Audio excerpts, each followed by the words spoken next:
Things have been looking really rough for Natlan lately. There are more and more commissions from the Adventurers Guild, and they're all related to the Abyss.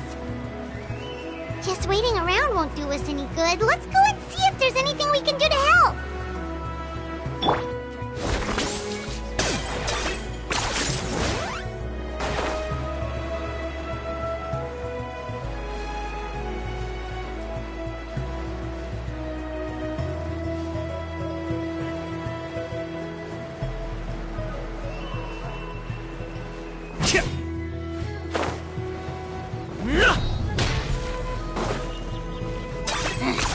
Points for agility.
Thank you so much.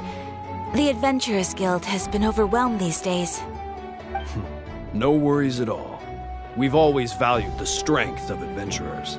Given the current situation, it's vital that we all work together. Since we're facing the same enemies, I'll send you the intel we've collected on the Abyss so far. Then we can take a look at how to coordinate our efforts. All right. Thank you so much.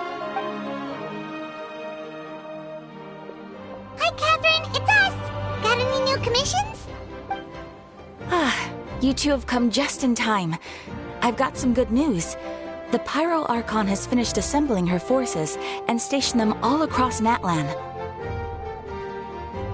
Given how the Abyss has ramped up its activities lately, we can no longer afford to act only after receiving news of an invasion. So the Pyro Archon suggested that the Scions of the Canopy and the Adventurers Guild focus on collecting and disseminating intel. That way, we can stay informed of everything that's happening across the land. Once we receive word of enemy activity, we can notify the nearest camp and the stationed forces can take immediate action. Yes, precisely. This should also allow us to focus on gathering information rather than running around and trying to tackle everything at once.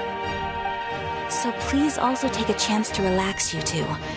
You've been working hard these days, and this will be a good opportunity for some well-deserved rest. So that's the plan! Whew, we can finally stop and take a break! Keeping Natlan safe and sound is our priority now. The more can wait! The movements of the Abyss are always unpredictable. There have also been times when it suddenly became more active in the past. The people here generally see it as something like an acute natural disaster. Once the disaster is over, everyone will return to their normal lives. We just all hope that day will be sooner rather than later. Oh, right. Most people have no idea just how bad the situation has gotten in the Night Kingdom. Oh, hey, Kachina! Are you feeling better now?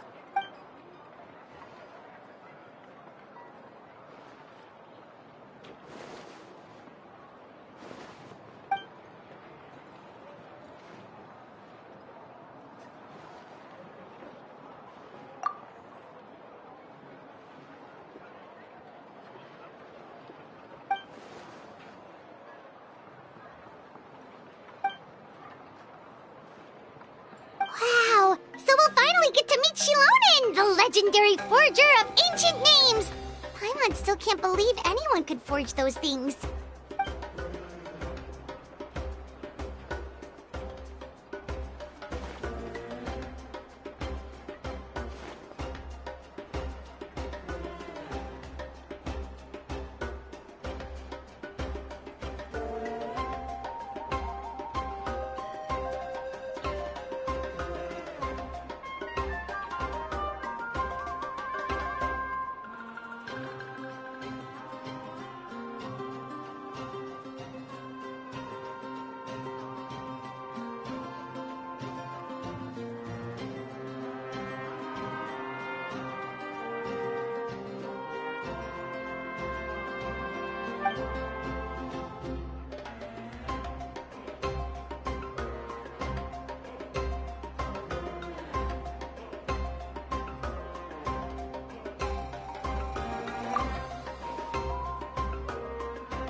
Hey, have some confidence in yourself, Kachina. After all, you're already a victor of the Night Warden Wars.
Ah, yes, so I've heard.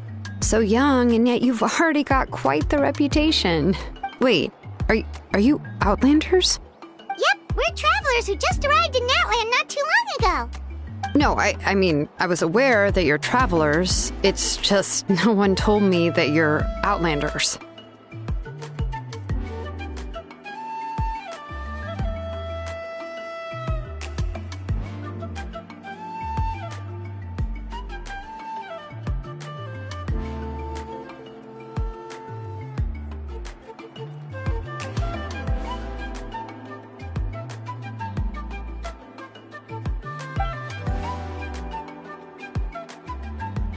No, the only thing she said is that a new hero had pledged himself to the plan. But we'd need to forge an ancient name to ensure he'd be able to return safe and sound. And she did mention that it would be quite difficult to forge an ancient name for them, but at the time, I thought she was just commenting on my skills. But I seem to understand where the true difficulty lies now. Oh, I wouldn't go that far. I'm used to it, really. I just need a moment to process things. The Pyro Archon's requests are always difficult to fulfill, and we used to argue a lot. Honestly, it's probably for the better that she didn't bring this up at the time. Anyway, I can't argue with her if she isn't here, and it'd be pointless to take my anger out on someone else. But, just because I understand her rationale doesn't make me any less upset. After all, she must have known that forging an ancient name for an Outlander is an impossible task. It's impossible? As you probably know, an ancient name is a symbol of a hero's spirit and glory, which grows even richer and heavier as generations of successors inherit it. We forge ancient names by engraving the heroic deeds of an individual who will become the first hero of that particular name.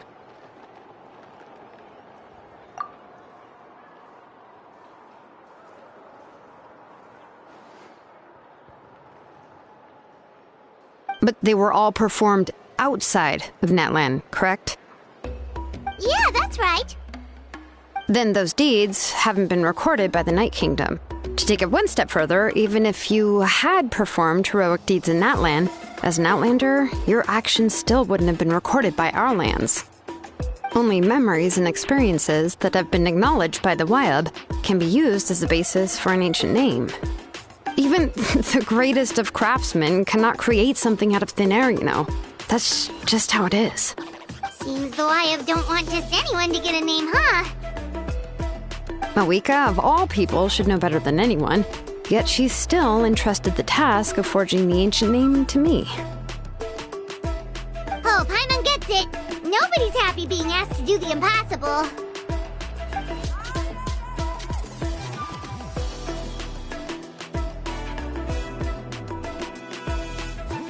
Ugh, don't remind me.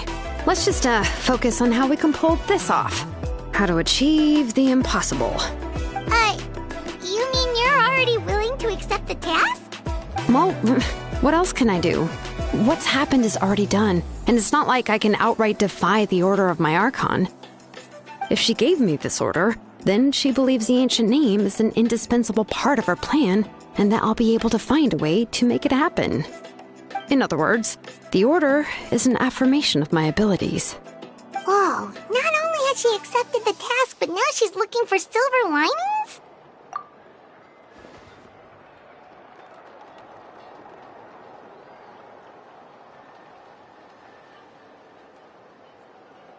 The key is getting the Wyab to somehow acknowledge the traveler's existence and record his heroic deeds. We heard the voice of a Wyab when we were in the Night Kingdom before. We even had a whole conversation with her. If we can talk to her again, maybe we can figure something out together. Well, every tribe has their own Wyab. How do we know if the one you met is indeed the best one for us to talk to? Plus, considering the unprecedented nature of this situation, I have a feeling that the acknowledgement of one Wyab alone would probably not be enough. I don't know. That requires a level of knowledge that I do not possess. We need to find a consultant who's an expert on all things Night Kingdom and Wyab. The first person who comes to mind is Seat Lolly at the Masters of the Nightwind. The one we call Granny Eats Talit. Oh, we've heard that name before. We used her spirit speaker stone to find Kachina's ancient name. A person who can make something like that must be pretty impressive. I'm unsure she'd be able to help. Still, she's older now and quite eccentric. It's hard to even book a meeting with her, given that she's constantly holed up in her room and doesn't like to be disturbed. I've heard that to get her help, you have to be extremely patient with her and know how to keep her spirit up. I hate to break it to you, but... Huh. Why is that? I mean, didn't she already help you before? And you even managed to save Kachina. Well, yeah. At the cost of her spirit speaker stone being split into two.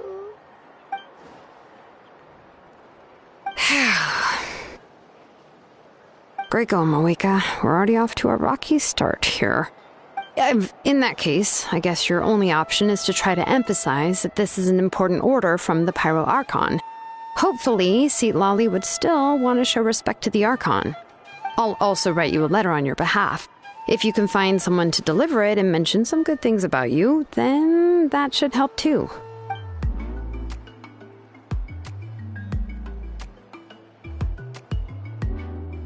Paimon sure hopes a Hal won't interrupt when he's talking, though. All right, Kaniche is a seasoned negotiator. I trust that he'll know the best things to say.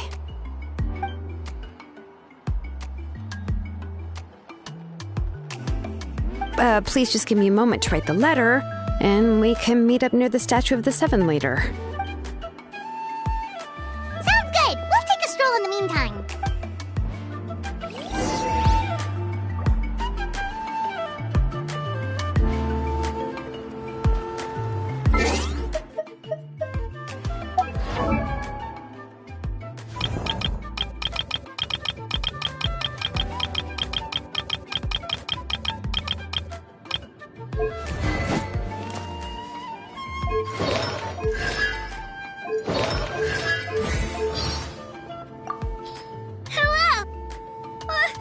I just saw a brick that was...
I'm sorry to put this on you, Kanich. It's just that you're probably the only person who knows how to deal with her.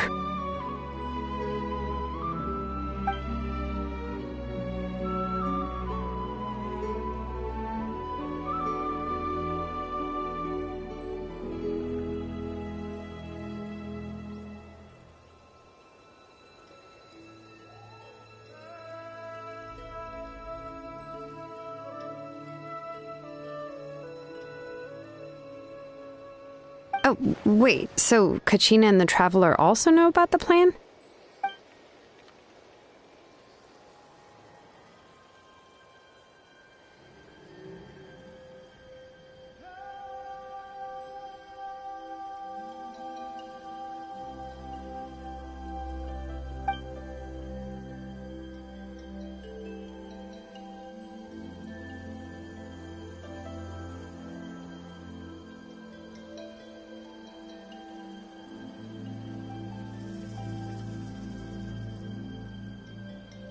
Right! She mentioned there are 6 heroes and that Shilonen is one of 4 that have already been acknowledged.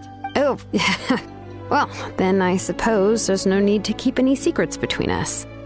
Having companions walk by your side is perhaps the best solace when facing such a bleak reality.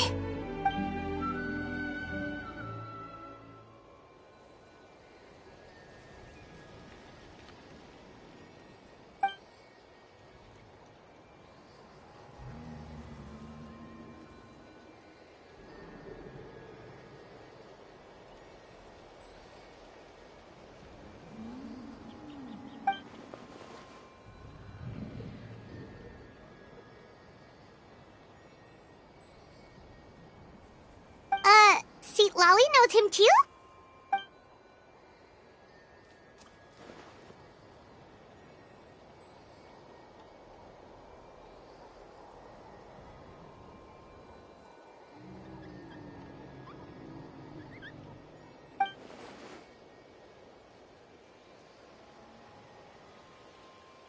Given how the Masters of the Nightwind love to babble about dreams and revelations, they're already a pretty strange bunch to most. I've never met Auroran, but if they consider him the odd one, he's got to be pretty far out there.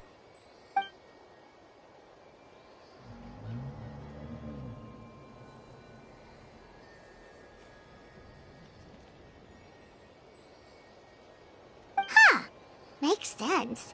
But Paimon wonders how Lali could be the first one to notice Auroran's disappearance if she spends the whole day in her room.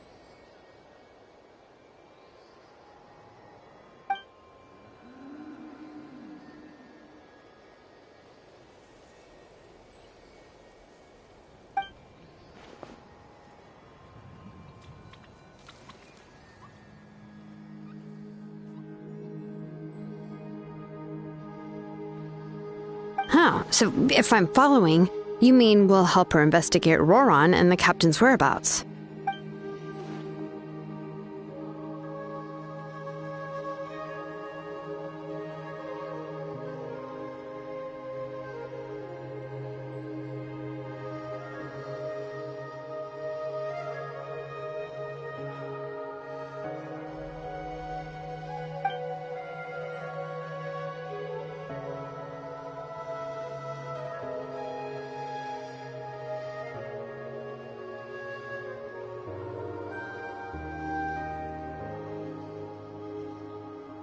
Yeah!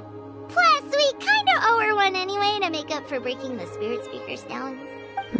This is a pretty well thought out plan, as expected of Molly Poke Nietzsche.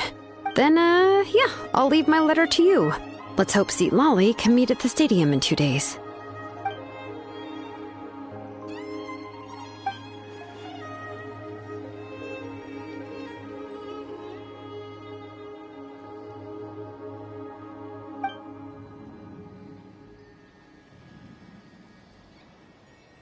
Okay, then let's part ways for now. I'll see you in a couple of days.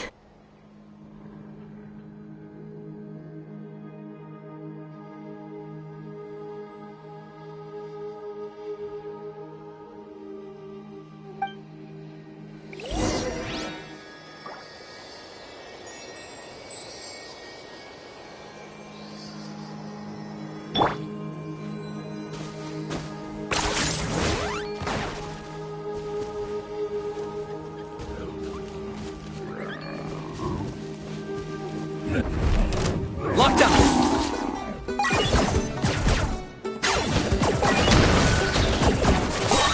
Shadow of the past! Mine to command! The dead would blaze in dragon fire!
Is this really necessary?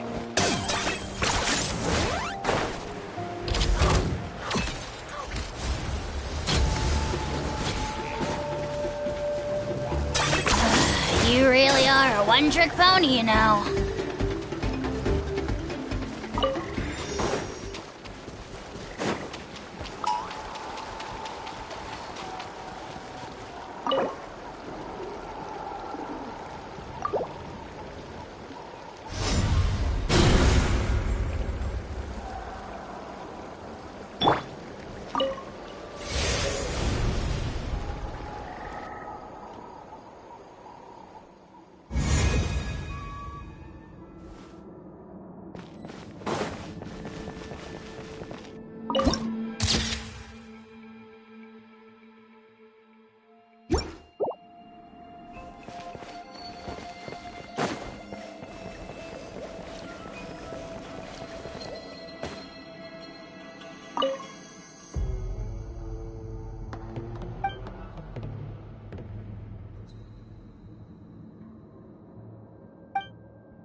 How about this? You out, shall we? Target acquired.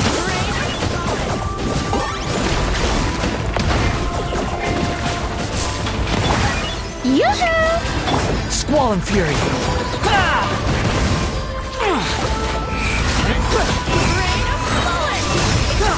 You dare to gaze upon me?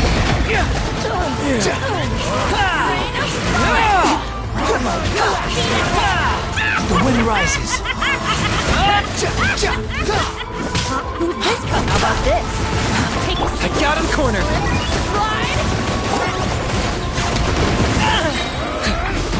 Behold.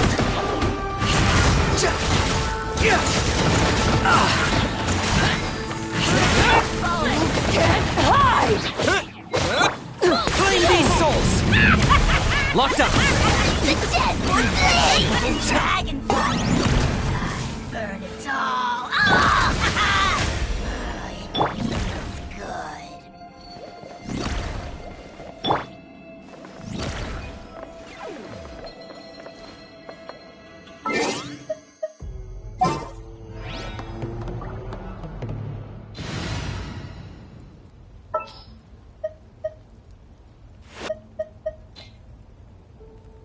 Stay close and you will live.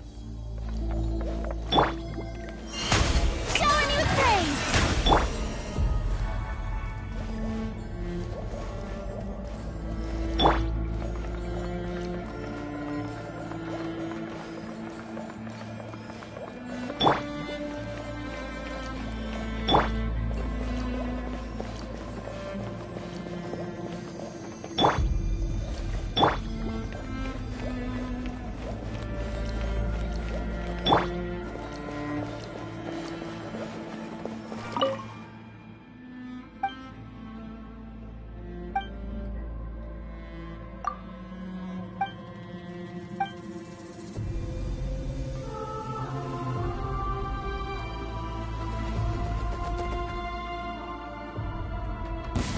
How about this? You out, shall we? How brilliant! How dare you! Target acquired.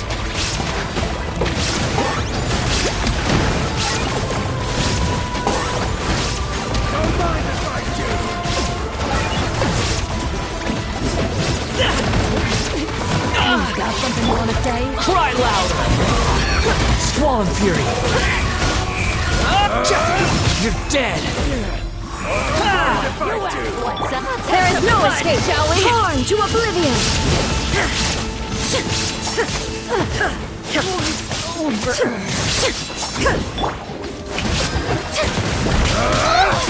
Locked up. How about this? The Lord of the Night. Take a spread.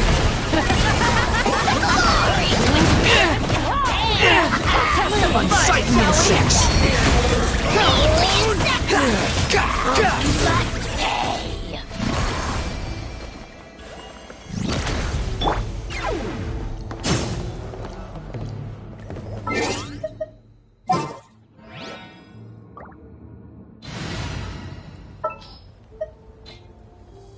This world is full. A reward on the road.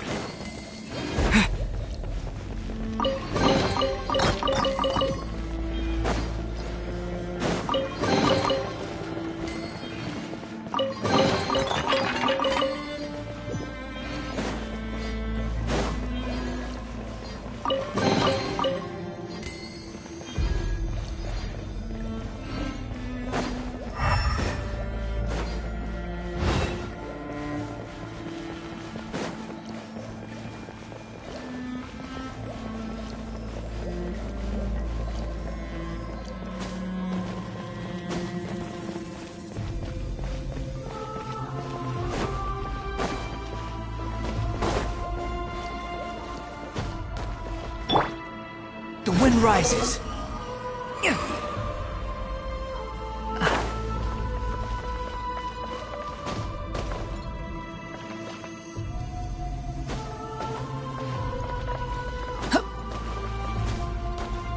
Behold!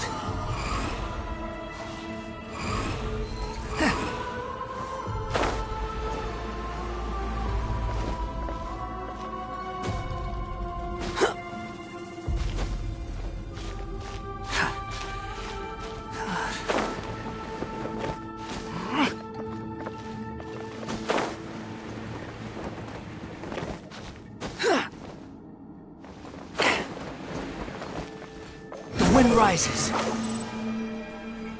Huh.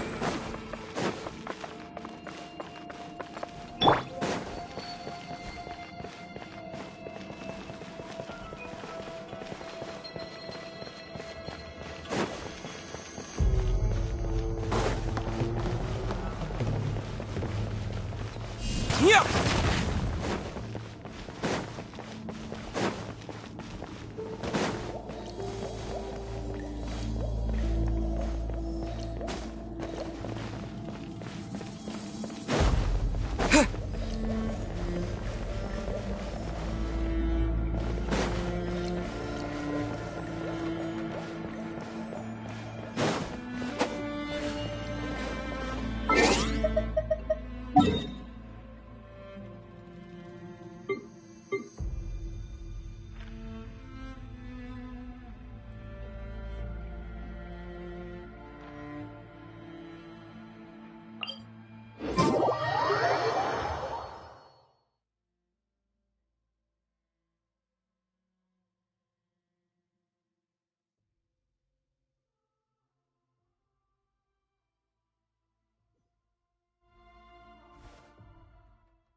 Oh, it's time to meet up with Shilonen. Let's ask her how things have been going.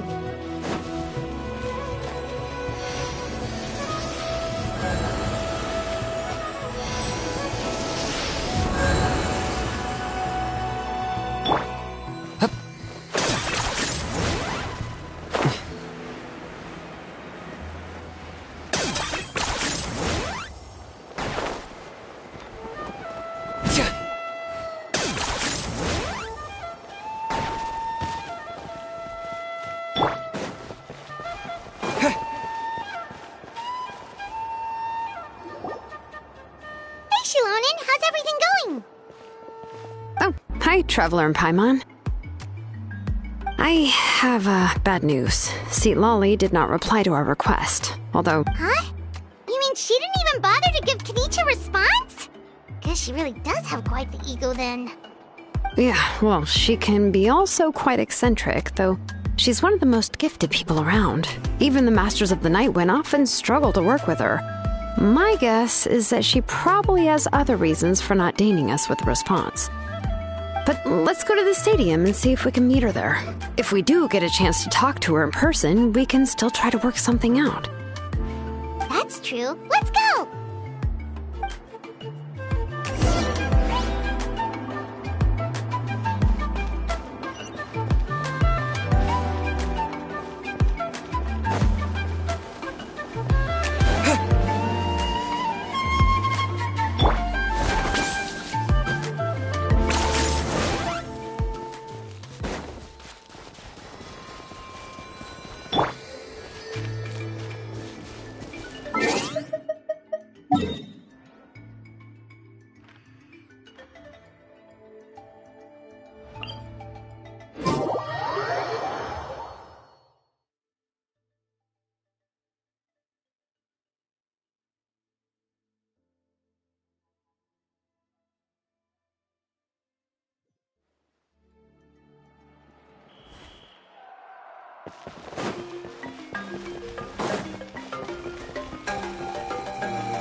Paimon doesn't see anybody. Seems she's just not gonna show up, huh?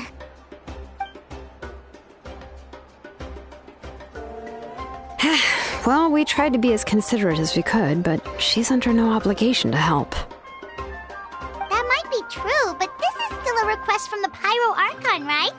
Shouldn't the subject always answer the call of their Archon? A subject? Well, if you ask me, I'd say we're all more like friends with the Archon. Yes, Mawika is our leader, but that doesn't mean there's any kind of tall barrier between us and her. The only thing is that she often has very high expectations of us. Huh. So even though she's super powerful, it sounds like she's actually pretty down to earth and easy to get along with. Unlike that old hag Granny Eatstily, right? Does she think she can ignore us just because she's famous? You all talk about her like she's some kind of huge deal, but she didn't even bother to reply to our letter! Seriously, if she didn't want to come, she could at least let us know. If that's what aging does to you, Paimon never wants to get old.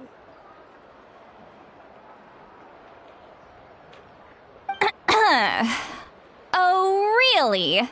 So, that's how you see me? Huh? Who's there? Who's talking next to Paimon? Oh, don't mind me. I'm just a disgruntled old hag, right? Come on, relax. I'm sure my bark's worse than my bite.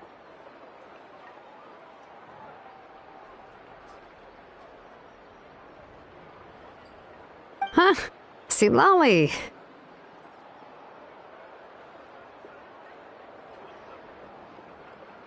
Wait, you're Seat Lolly? You're Granny Eatstily?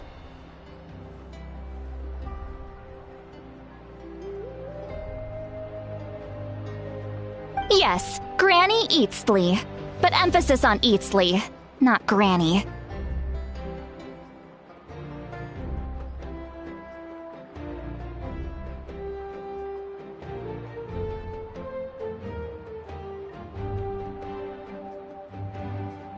You must know this trope from light novels, surely. They use it all the time. The young man who's actually the oldest person in the room. The girl next door who turns out to be a seasoned veteran. The wise sage who looks like a little kid. Oh, wipe that look off your face! You've seriously never seen an older lady that doesn't look her age? Okay, well, don't go thinking it's a trick either. See? I'm barely wearing any makeup. Did I forget to mention, she's called Granny, but she's actually pretty young. It was an honest mistake. I guess we've just gotten used to it. I'm sorry. So, how old are you actually? What? How dare you? Don't you know it's rude to ask a lady her age?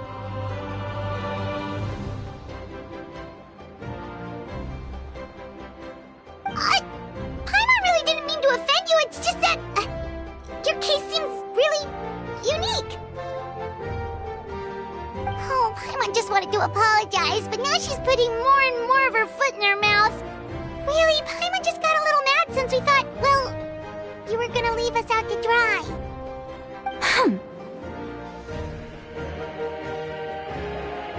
It was my idea to invite you here, Seat Lolly. So if you're upset, you can just take it out on me. All right. I was only joking. I didn't mean to chastise anyone. There's really no need to take all this so seriously. If anything, I'm gonna feel awkward if we keep this going. I received Kenichi's letter and was planning to attend this meeting.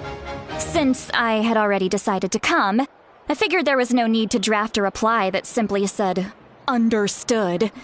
Besides, just showing up is the most important part. No? But, of course, it's also natural for people to get held up by one thing or another as they're trying to leave the house. It certainly was a bit awkward to see that everyone else had arrived before me. At first, I was thinking of quietly sneaking over, but since you were already here waiting for me, I started to think about how I should phrase my apology, only to hear you all talking smack about me.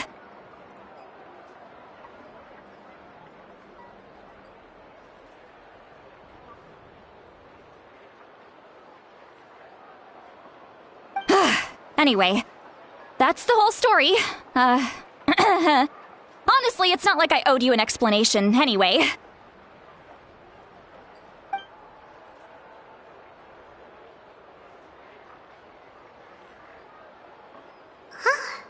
What's with that expression?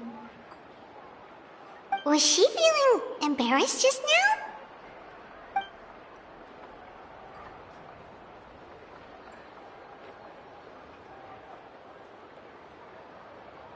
When the Masters of the Night Wind say they struggle dealing with her, I wonder if the feeling is mutual. She seems to be pretty awkward herself. Everything she does and says seems a little forced. Anyway, Shilonen, I heard that you require my help in crafting an ancient name. Correct. The situation isn't like anything we've handled before.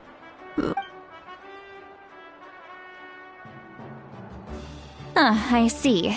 So Mawika has asked you to forge an ancient name for an Outlander. Well, that would be a first. And you've also heard all about Auroron. I must say, he's always been a good kid. I can't see him joining the Fatui of his own volition. He must have been coerced somehow.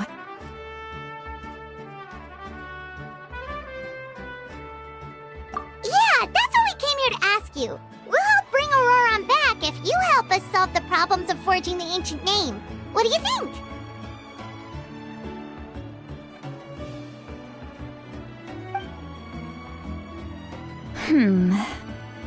I suppose I'll just call you Traveler for now. Traveler, come here. Let me take a good look at you.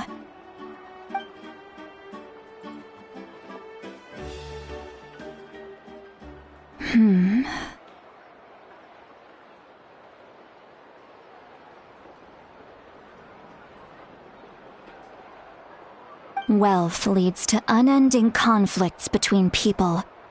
Yet you alone transcend the value of gold. Baleful thunder and wrathful waves bring terror to mortal hearts.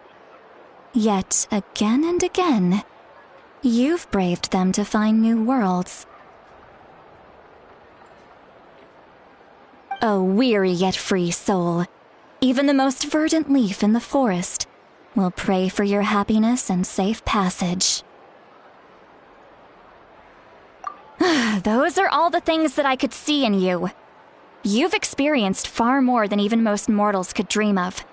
You possess the heart of a sincere hero, along with the conviction to lift a torch above your head and walk headlong into the night. Huh? Don't move. There's something here.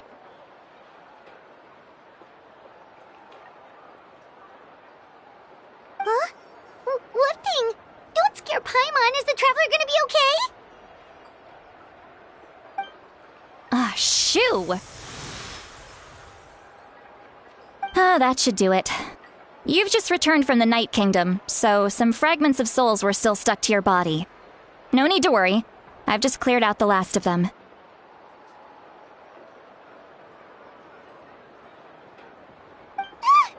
Isn't that kinda like having part of a ghost come back with you? It's nothing as serious as that. If left unattended, the most it could do is stir up some chaos in your mind, and generally worsen your mood. Well, in that case, better to get rid of them. was nothing. Shilonen, let's follow your proposal. Once you've brought Auroron back, I'll take you to see the Lord of the Night. The Lord of the Night? But don't we need to talk to the Wyab of the tribes? Something this important is beyond their jurisdiction. Only the Lord of the Night can decide whether we can grant an ancient name to one who does not hail from our lands. The Lord of the Night is an ancient entity that rules over the entire Night Kingdom, constantly borrowing the power of the sacred flame to combat corrosion from the abyss. Oh, so you're basically saying it's even more powerful than the Wyab of the tribes. Well, that sort of makes sense, being the lord of the entire Night Kingdom and all. Not exactly. It's not so much that one's more powerful than the other. But never mind. That's not important. It would take too much time to explain. Just listen carefully to what I'm about to tell you. The Lord of the Night is currently in a deep slumber, and we can only communicate with its consciousness while in a trance. In other words, in a dream.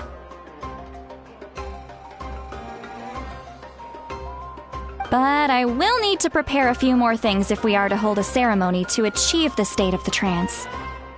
I'll make a list. Can any of you get everything for me?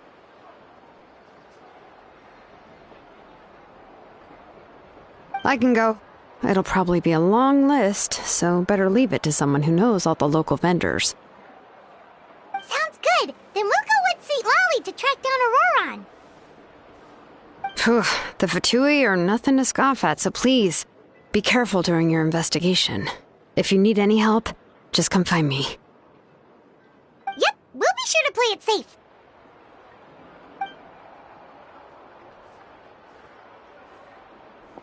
All right, now it's time for us to catch that brat and bring him back. I'm sorry I made you wait earlier. It was actually because I decided to swing by Auroron's place to look for clues. He has always lived alone, and I found a broken jar in his house. There was also something off about his phlogiston aphids, which I assume is because their keeper has been gone for quite some time. And interestingly enough, I saw some slash marks in the house that did not match any of our local weapons. My guess is they were left by Snezhnayan arms. Oh, sounds like the Fatui broke into his house and took him hostage. But why would they kidnap a kid who just spends his days living in the country and raising aphids? He's only in his 20s. What would they want with him? That's not to say that I believe he's totally innocent, of course.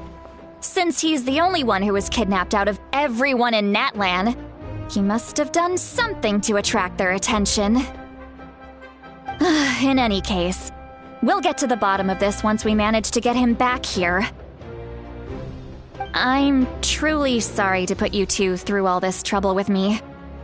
But please help me get him back. You can count on us! All right, then let's start by heading to where Auroron was seen last.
Show me your courage! I got him cornered!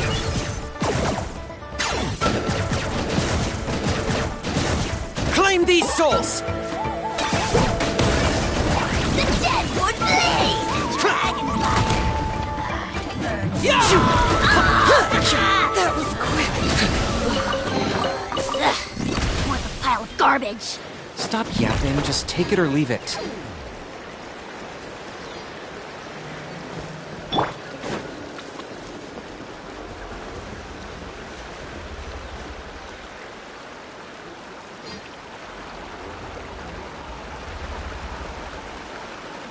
This is the spot. An eyewitness claimed to have seen Auroron speaking to some Fatui soldiers here. I don't know how much you're willing to believe me, but Auroron really is a good kid. I see no reason why he'd suddenly get involved with the Fatui. I'm convinced that what the witnesses saw was actually the Fatui coercing him, or perhaps trying to extract information. However, I doubt anyone would believe me, given there are no signs of a fight. Didn't Kanich say that she's a big name in Natlan? Feels kinda weird to see her so frustrated and helpless like this. Auroron? Well, he was left at the side of the road as an infant, and the people of the tribe took him in. You could say that everyone had a hand in raising him. He learned a lot from us, and once he reached adulthood, he built himself a house out in the countryside. He spends most of his days growing vegetables and raising aphids, living off of what he harvests from the garden. He's always been such a good kid. He would even get his friends to deliver whole bags of fresh produce to my place.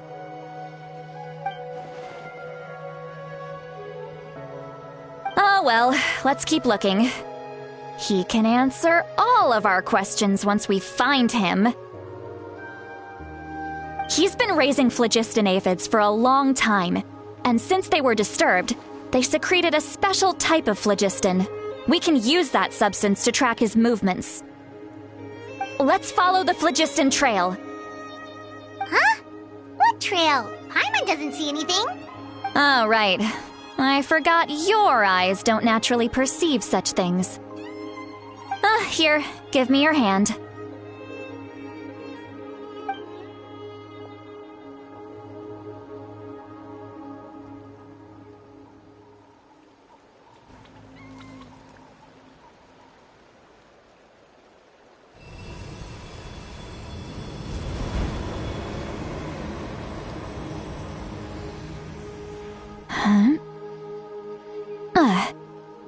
How about now? What do you see?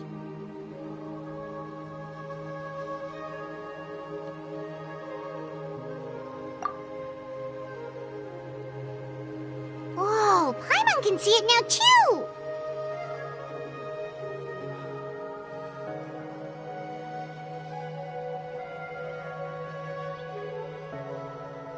That's right. I used a spell to temporarily transfer a portion of my senses to you. For a short while, you'll be able to see the phlogiston too.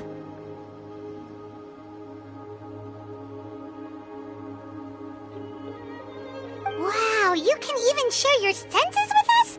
First time Paimon's heard anything like that.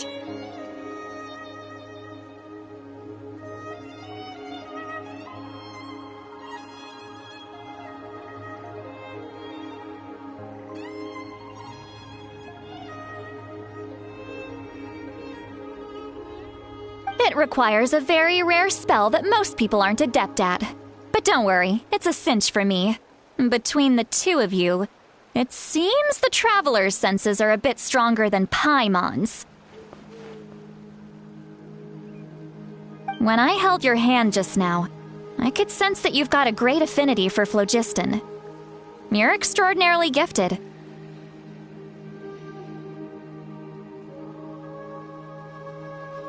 Anyway, we'll need to use our vision now to track down Auroron. Good luck, you two.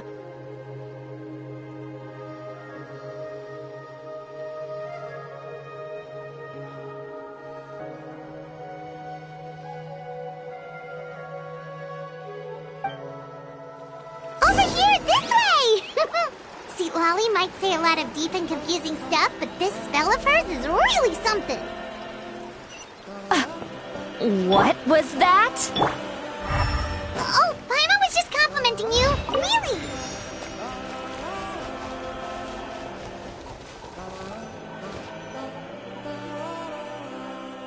What does she mean by deep and confusing?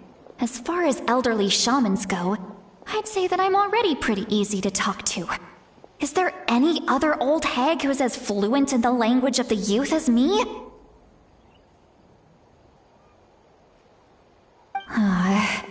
But is my way of speaking still not trendy enough? I've already tried my best to match their speech patterns. But given the looks on their faces just now... Or perhaps I'm still not fashionable enough? But that can't be, right? Ugh. Don't tell me they're still getting the impression that I'm super old-fashioned. Huh?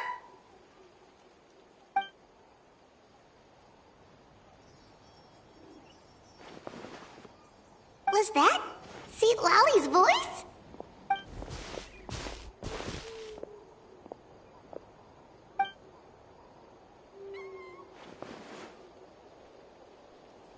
Now that I think about it, it's a good thing I found some helpers this time.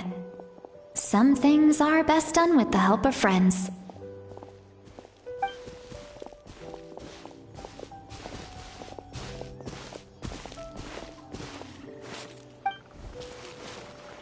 Oh? They appear to be feeling quite confident. Looks like our work will go smoothly.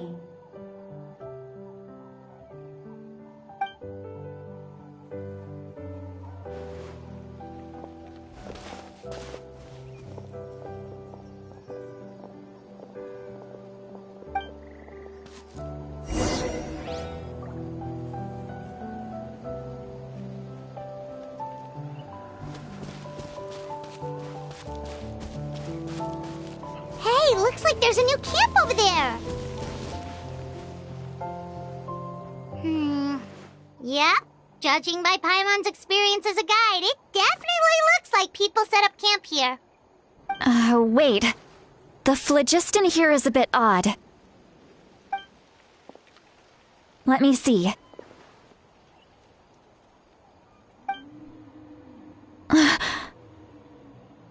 Paimon sees a small shape here. Could it be... This is a distress signal for the Masters of the Night Wind.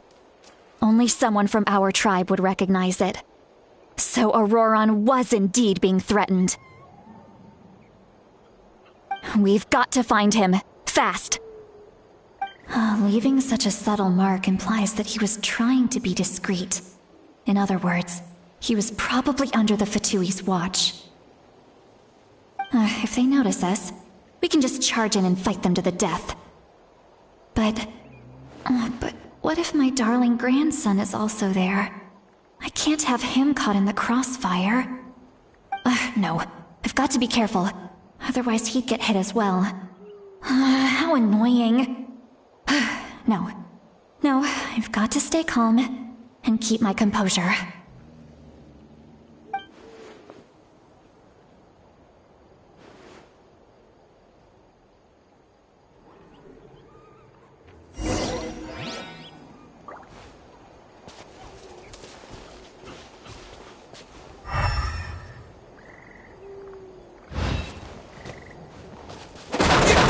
Yeah.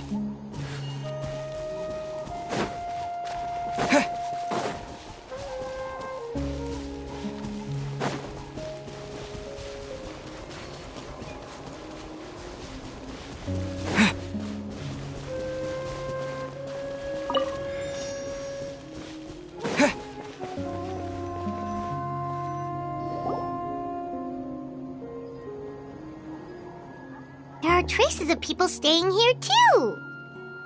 Wait a second.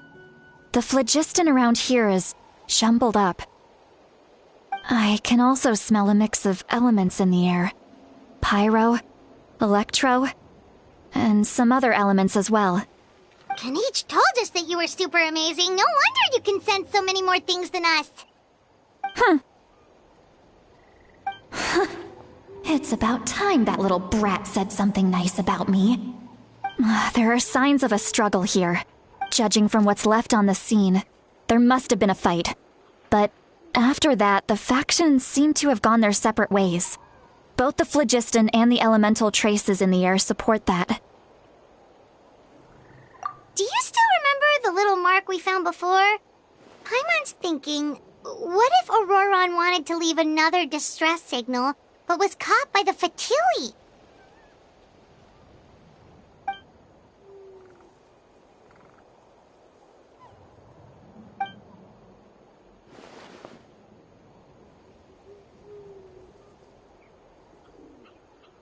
Given there are 2 signals leading from here, we should split up as well.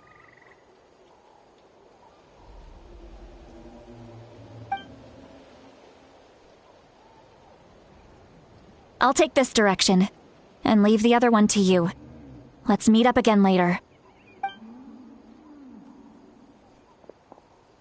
Auroron, what the heck were you doing? It's one thing to trouble me, but now I had to bring other people into this as well. You little brat. And off she goes. Traveler, did you hear all of that as well? Once Seat Lolly left, that voice went away as well. Paimon even tried calling her name inside Paimon's head, but there was no response. So you were thinking the same thing. Paimon also thought that if we could hear what she was thinking, then she could probably also hear what we were thinking in our heads. She did say that she was quite adept at this spell, and it doesn't sound like she's had any trouble with it in the past. Huh, maybe we're a special case and can hear her thoughts as a side effect. If you think about it, she's really got a lively inner world. It paints quite a different picture from Paimon's first impression of her.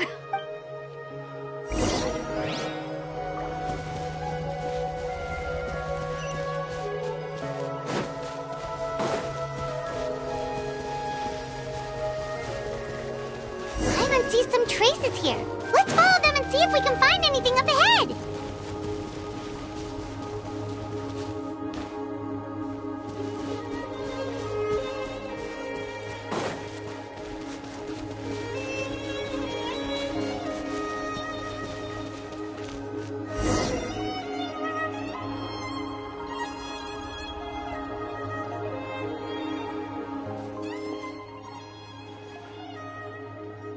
Did you find something?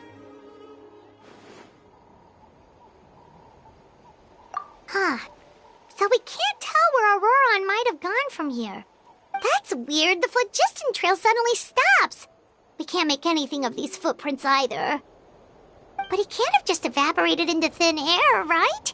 We know he wasn't alone. He had all those Fatui with him. So, you can hear the sounds of the wind from beneath the earth.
I'm very sorry, but please do not move. I have no desire to hurt you. I apologize that our first meeting has to take place like this. It's just that you're much like one of those animals with ears that perk up as soon as it senses danger in their environment. And given your combat proficiency, I would not have been able to gain an advantage over you if you were anywhere else in the world. However, you're now in the Night Kingdom, a familiar domain to the masters of the Night Wind. Hello, traveler. I'm Auroron. The one you've been searching for. Ah, the Fatui's custody. I see. So even Granny has told you that I was coerced by the Fatui. I'm afraid you've been brought here by a lie, like a false omen in the lingering smoke. My friend and I only left those traces to lure you here. Deceiving you was never our true intent, however. It was simply the fastest and most feasible way for us to set up a meeting. Greetings, traveler from afar. Be careful with this traveler. His soul is temporarily restrained by us, and it appears to have become more fragile in the process. It's taking all my concentration to hold on to him. It was I who tasked Auroron with leaving the traces to lead you here, and I who used the Master's ritual to bring your soul to the Night Kingdom.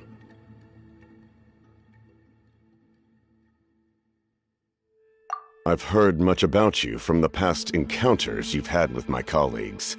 Given the present situation in Natlan, I would like to sincerely request a formal meeting with you, in person. I will use the opportunity to explain my goals and motivations to you, as well as why I mistrust Malwika, the Pyro Archon. I believe there is little reason for you to blindly follow her plan. If you would like to hear our intel, then find us to the east of the stadium. But remember, not a word of this to anyone. I would like to avoid any further conflict. You will see me again once you return to reality. No matter what I say, please, help me keep this a secret. This is all to avoid dragging Granny into this conflict.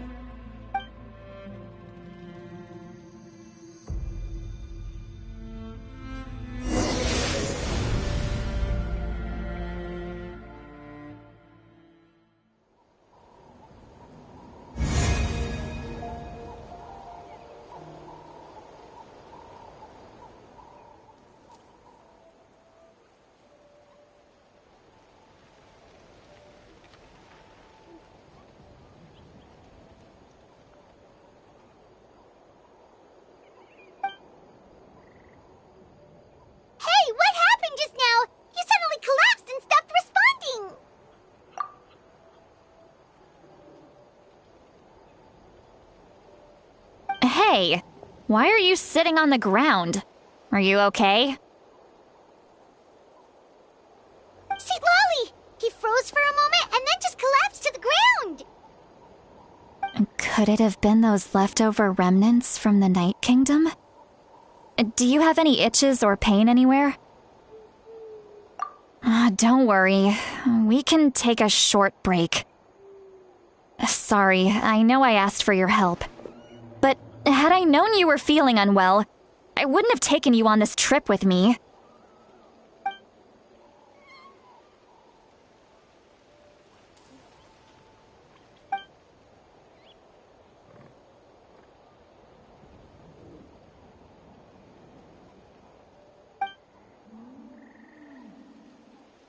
If you're feeling sick, you should just say so.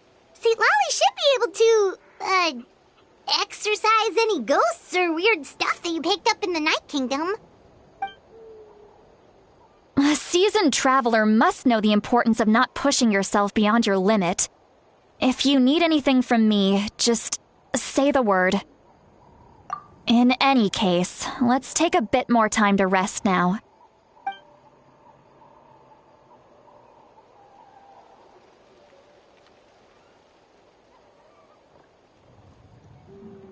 Need to be more careful next time. Feeling better yet, Traveler? All right, let's get ready. I followed my phlogiston trail earlier to a stronghold guarded by soldiers. I have a feeling that Auroron is probably being held inside. Oh, so it's close by. Then let's head over right away. Well, I recruited you to be my helper, which means we're in this together. Like the wind and the clouds. We either move as one or not at all. But if you want to make it up to me, then just be sure to fight extra hard when the time comes.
Okay.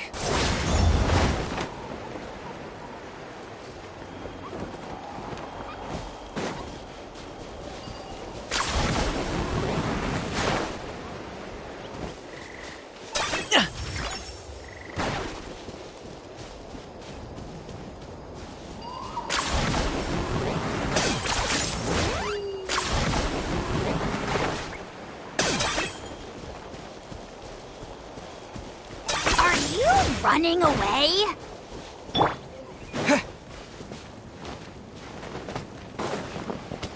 All right, let's finish this fast.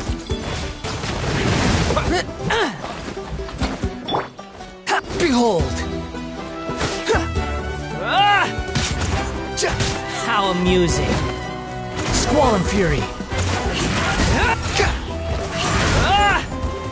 Locked on. Let's round him up! The Wind Rider.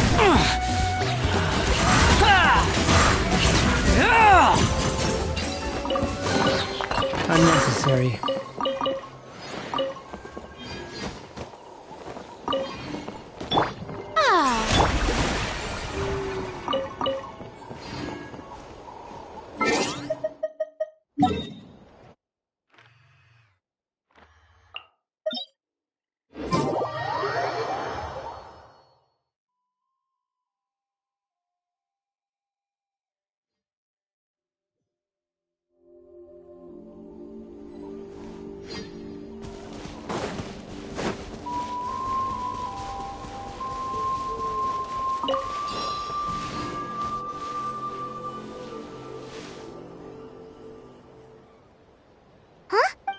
I don't think she sees someone in the middle of the camp.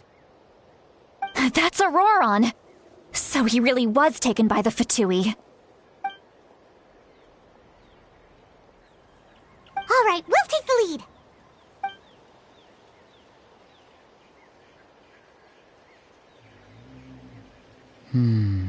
Hey, quit daydreaming. Don't you have work to do? I cannot see the sun. Without the sun, I cannot see the truth. You are currently blocking the light, so I must beseech you to move aside. Huh? Okay, Mr. Philosopher. That's enough mumbo-jumbo. Wow. I'm going to rip that guy's head right off. See, Lolly's struggling to control her temper now. Are you ready? Let's go kick their butts. On my count. 3, 2, 1! Still trying to resist? You've got no idea who you're up against. Put your back into it! Terra Smash! Let the world come alive! Stop that!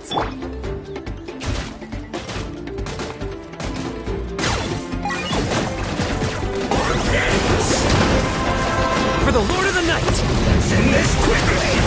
It's your soul in sacrifice! Cry louder!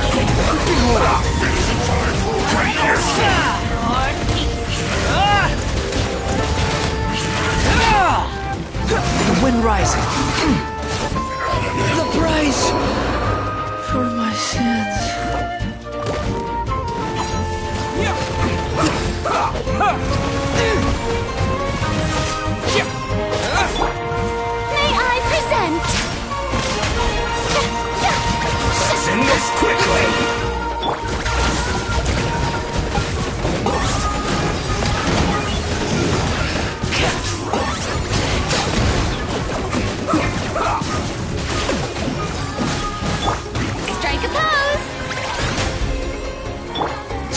Fury!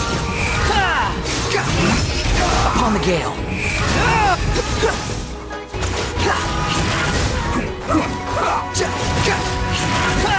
Behold!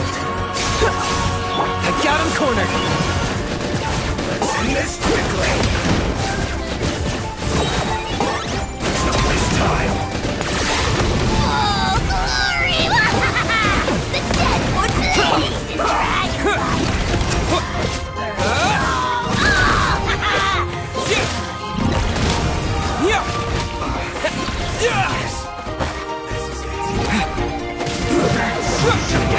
You can't run! Let's move! Squall and Fury! I see through you! Killjoy! Unsuch insects! Behold! Killjoy! It's just begun! Looks like I just went too far.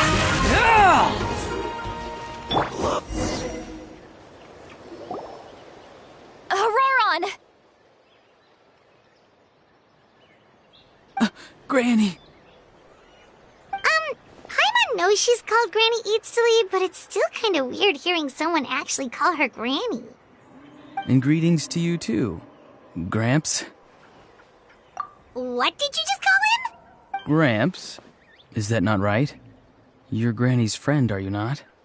You seem to be approximately the same age as her, so I figured you've got to be Gramps. How many times have I told you? It doesn't work like that. There are a lot of people who look about the same age as me. You can't go around calling everyone Gramps or Granny. Oh, wait. He's not a child, is he? Don't tell Paimon he's one of those people who look like an adult but are actually only 8 or 9 years old. Oh, your words have pierced my heart like a thorned vine. Given how hard those thorns are to remove, I may just need to find a pair of tweezers. Why are you so upset? You can just say yes or no. Of course I'm not a child. It's just Granny always taught me to show gratitude where it's due. And since the Masters of the Night Wind raised me collectively, I basically see everyone above a certain age as an elder I should look up to.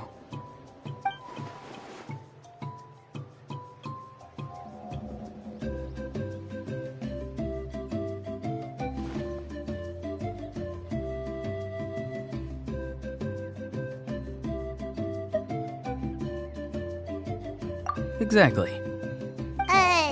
But if you keep that up, then everyone's going to be your senior. And do you think saying all of this is gonna save you from a scolding, Auroron? Haven't I told you 100 times since you were a kid? Heed the 3 warnings. Be wary of beasts prowling around, scammers looking for their next victim, and strange people who appear out of nowhere. Oh, so you do remember, and you just chose to ignore them. I always knew that living on your own was going to get you into trouble sooner or later. But getting kidnapped? That really takes the cake. You won't always be able to rely on other people coming to your rescue, you know. You're just lucky we got here when we did. Or we might be launching another search and rescue operation to find out where they put your severed head. I'm sorry, Granny. I'll be more careful next time. Next time? Oh, good one. You think there'll be a next time after this? Not a chance. They didn't hurt you, did they? No, they just asked me a lot of questions about Natlan's terrain and made me draw a map of the ley line distribution. Okay, now answer me honestly. Were you the one who helped the captain escape after his battle with the Pyro Archon? Yes. So why did you do it? Because they said they would need my help from there on out. They also said that if I refused, they'd just come to you, Granny, and they'd already figured out a way to make you do their bidding. Hey! I'm no ordinary Granny! Would they really dare to come after me? And you! Did the gods give you a brain just for you to not use it? Did you really believe everything they said at face value and not stop to think? Thankfully, the Pyro Archon only asked that we find the mysterious individual from the Masters of the Night Wind and didn't slap your name on a wanted poster. Don't think for a second that she doesn't know what's happening. Even if the truth that you see will soon manifest into reality, there is still no need to preemptively panic. Have you forgotten the words that I've taught you? I'm sorry. Forget it. We can submit the details of this camp and the defeated Fatui as evidence of your innocence. Let's clean this place up and get back to the city. Auroron, you better remember this lesson well and seriously reflect on your actions. Also, once we return to the city, come to the speaker's chamber with me. I'll need you to explain everything. Sounds good. Should I bring some of my homegrown vegetables as well? Your vegetables? Yes. I grow a lot of fresh produce in my garden. I hope the Pyro Archon won't be too picky about the selection. Now's not the time to be thinking about that. If you do come face to face with the Pyro Archon, the first thing you should do is... Recite the 3 warnings. Huh? No! You should emphasize that you were not in cahoots with the Fatui! How exactly did the Masters raise this guy? Oh, right.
I see. So Auroron came to the captain's rescue because he promised to help him in exchange for Citlali's safety. That's right. I'm sorry. Now that you know Auroron was only trying to protect another member of his tribe, could I ask you to petition the Pyro Archon for her forgiveness? We'll give her a full report. We'll let you know once she's reached a decision. Will I need to stay here? Technically, yes. But if Miss Citlali is willing to serve as your guarantor, then we can release you from custody. Sure. I'd be happy to do that. I don't have any more time to waste here. I still have other things to do. Understood. Thank you very much. Mr. Auroron, please report back to the Speaker's chamber as soon as you've received notice of the Archon's decision. I understand. Thank you. And thank you too, Granny. Whew. Well, at least you won't need to hide your face anymore. Traveler, Paimon, thank you very much for your help. And don't worry, I haven't forgotten about my side of the deal. Once Auroron is settled, I'll go talk to Shilonen and get started on forging an ancient name for you. Oh, thank you! You scratch my back, I scratch yours. It's as good as done. Come with me, Auroron. We've got to find you a place to stay for the night. Goodbye, Gramps.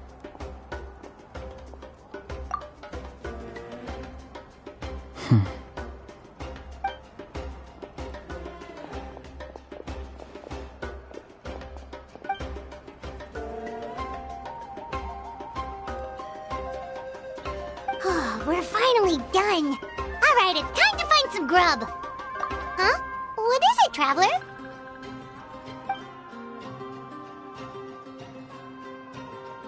What? That captain? Sorry.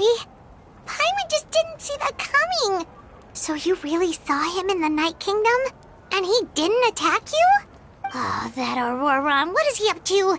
He sounded earnest enough just now. Paimon would have never guessed anything was happening. All that stuff about protecting Citlali and being forced to help the Fatui when he's actually been a willing accomplice all along. Yeah, you're right. Still, Paimon appreciates you telling her about this. Paimon will support your choice no matter what, so if you want to go, we can go together. We still have another whole day before the meeting, so we'll just meet with them when the time comes.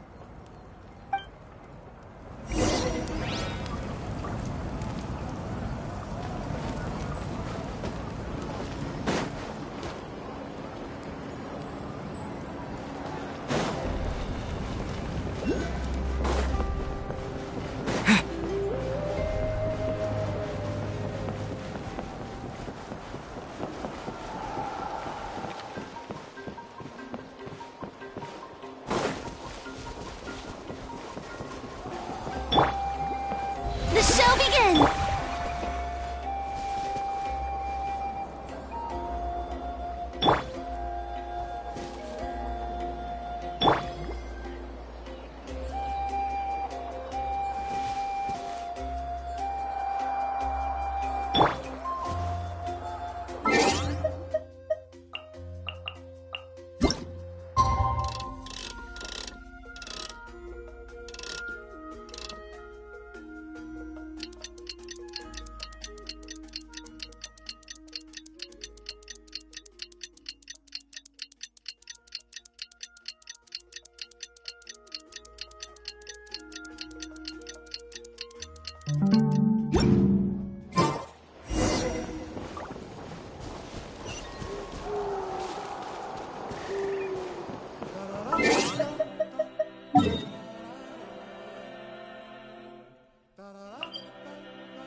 Paimon doesn't see anyone. Oh, please don't let this be a trap.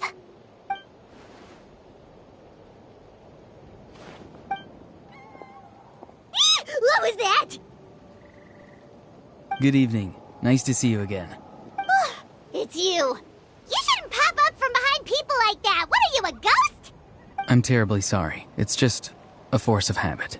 And what's with you apologizing all the time? You sound so polite and honest, but you're actually doing shady stuff behind people's backs. You're right. Granny tells me that too.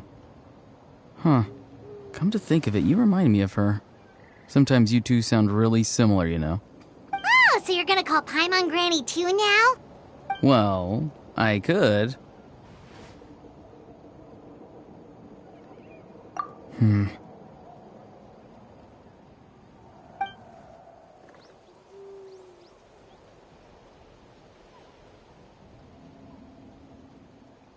It's all clear.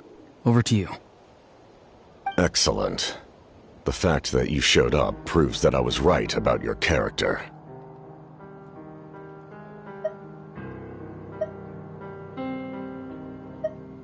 Yet, there's been a lot of talk about you.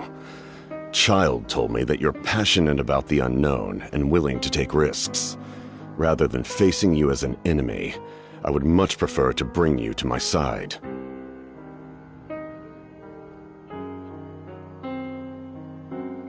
If we allow the current state of things to continue, we will inevitably clash, and that's a scenario that I'd very much like to avoid.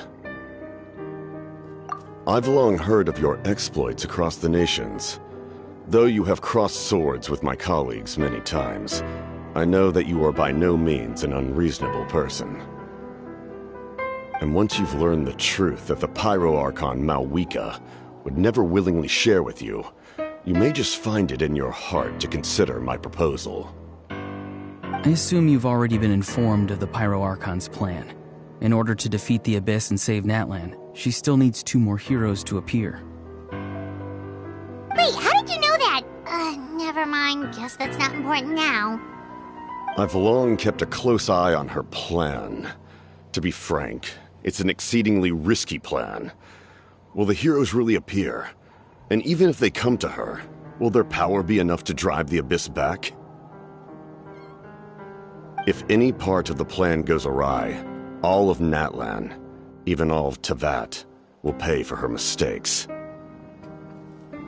Now, you may have been led to believe that this is the only plan available to her. But what if I told you she's had another emergency plan all along, the details of which she has chosen to keep hidden from you? An emergency plan? Yes. A way to keep Natlan intact, even if her original plan fails.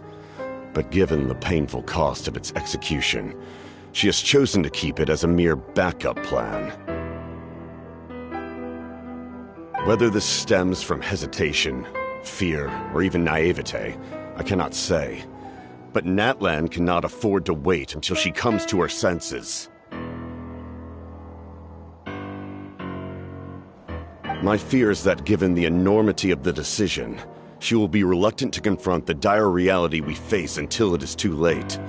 There will be no time left to execute the backup plan, and all of Natlan will be lost to the Abyss. We have to make the decision for her, here and now. Yeah, do you have any evidence for all this? Just telling us a bunch of scary stuff isn't enough, you know.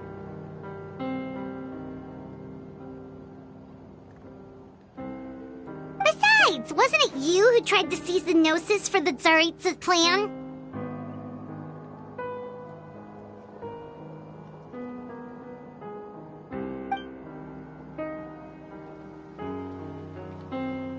I knew you'd be clever enough to see. That's right. I did not seek the Gnosis for the Tsaritsa. Since I was defeated in battle, I must put to rest my thoughts about the Gnosis. But even so, my desire to save Natlan remains unchanged.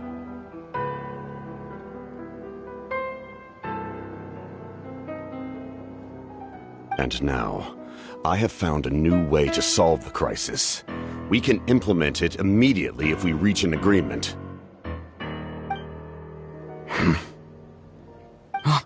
Someone's here. Huh? The captain disappeared! Something is rapidly approaching. Oh no. Something? Bad news, chump! It's your granny!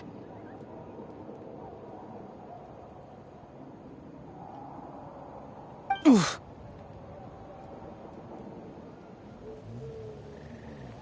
See, Lolly! When did you get here? I knew something was amiss after we were separated. Hidden ceremonial tools, an unconscious traveler. I must say, I'm very curious about what you're up to. How dare you go behind our backs like this, Auroron? Colluding with the Fatui? Really? Oh, here we go again. Cat got your tongue, huh? You really think you can avoid a scolding just by staying quiet? I'm not trying to avoid anything. Oh, and now you're talking back. Well, go on then. Explain yourself. What the heck are you up to? I'm sorry, Granny. I feel so guilty. You! That's it! Where are my tools? I swear if I don't teach you a lesson right here and now, I'll... Wait, see, Lolly! Please, calm down. We, still learned a lot of info, didn't we? Like the fact that the captain isn't trying to seize the Gnosis anymore. So, maybe just save the scolding for later, okay? Listen well, Auroron. You're only getting out of this now because of the Traveler's plea.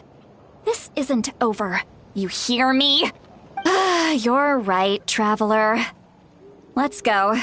We can discuss this more back in the city. You two keep an eye on Auroron for me, okay?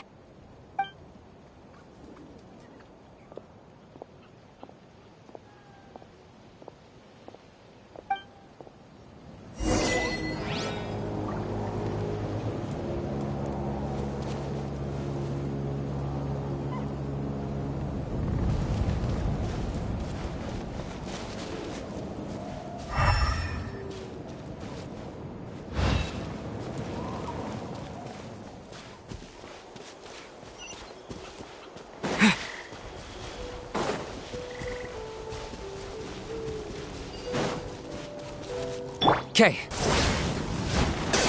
10 points for agility.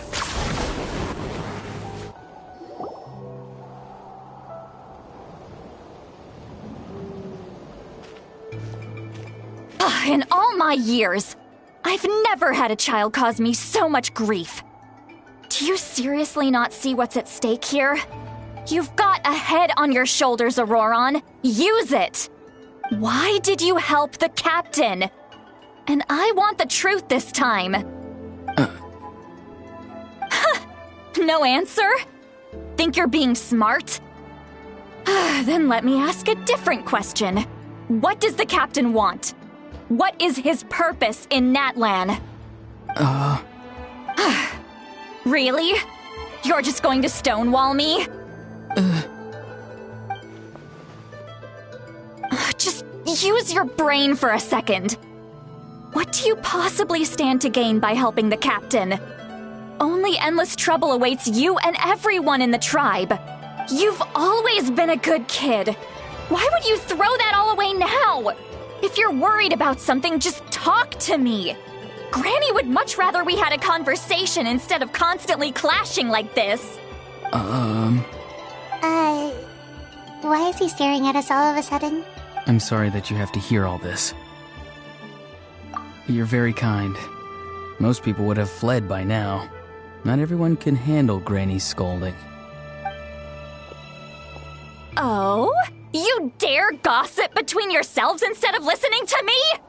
You... Sorry, Granny. Sorry, Granny. Sorry, Granny. You know what? Fine. I'm perfectly aware that everything I say goes in one ear and out the other. You're all grown up now, So why would you listen to an old hag like me? You say all the right things, but then you go and completely ignore me! Well, if that's how you're going to treat me, you can stop sending Aoife over to my place to deliver your stupid vegetables! I don't need anything from you! Who's Aoife? A delivery person? That's irrelevant.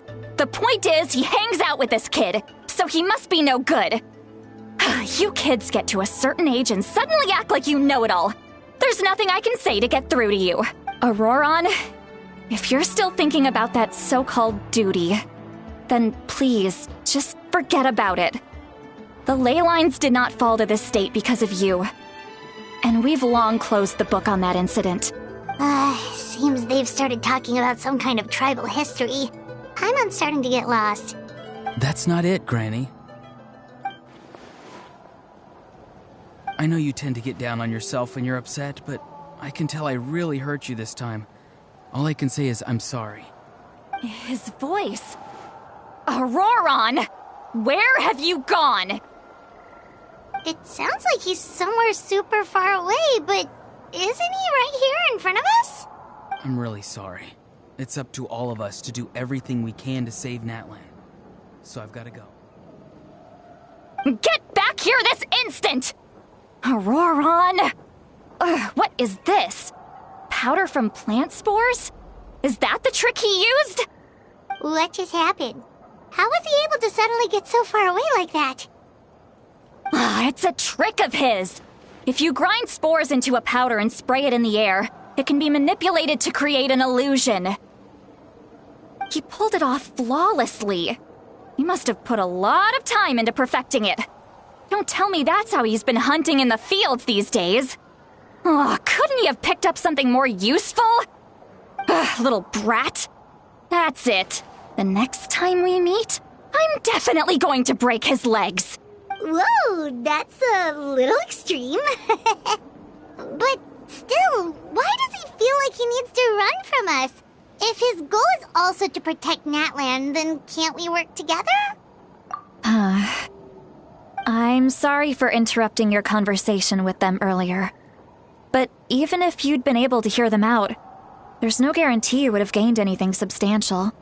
Auroron probably did everything he could to get away because he knew I'd get the truth out of him sooner or later. That brat. I swear.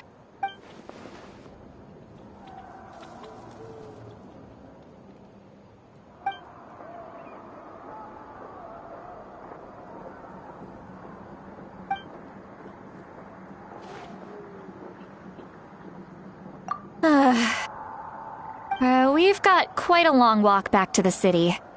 Let's take our time. It'll give me a moment to figure out how to explain all this.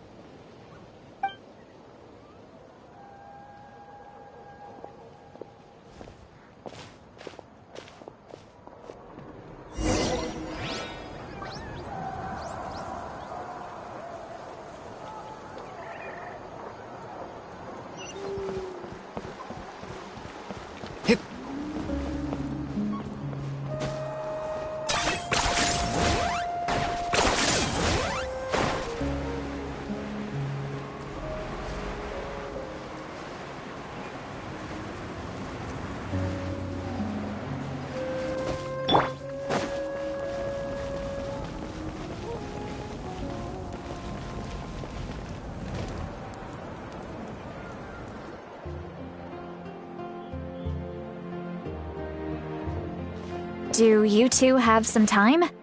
Feeling hungry?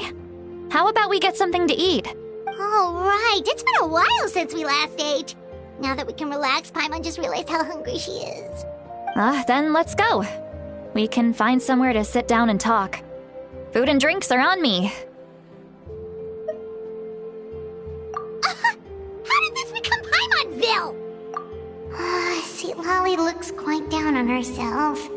All right. It's on Paimon this time. What's one meal to the best guide into that? So you can just sit back and enjoy, sweet Lolly. Paimon will take care of it. Hey, come on now. You won't even let me take you out for some food and drinks? I just wanted to treat you to a meal. Are you sure? We can save you some Mora! Mora is the least of my concerns. Besides, we're definitely due a meal after all the time we've spent together. Let me get this one. I might be an old hag, but I like to think I'm not completely useless. Sure, that's fine with us, but Paimon doesn't want you to be sad, Sweet Lolly. Don't worry. I'm sure a juicy grilled steak will work wonders.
What are you looking at? Do you see two people standing by the door?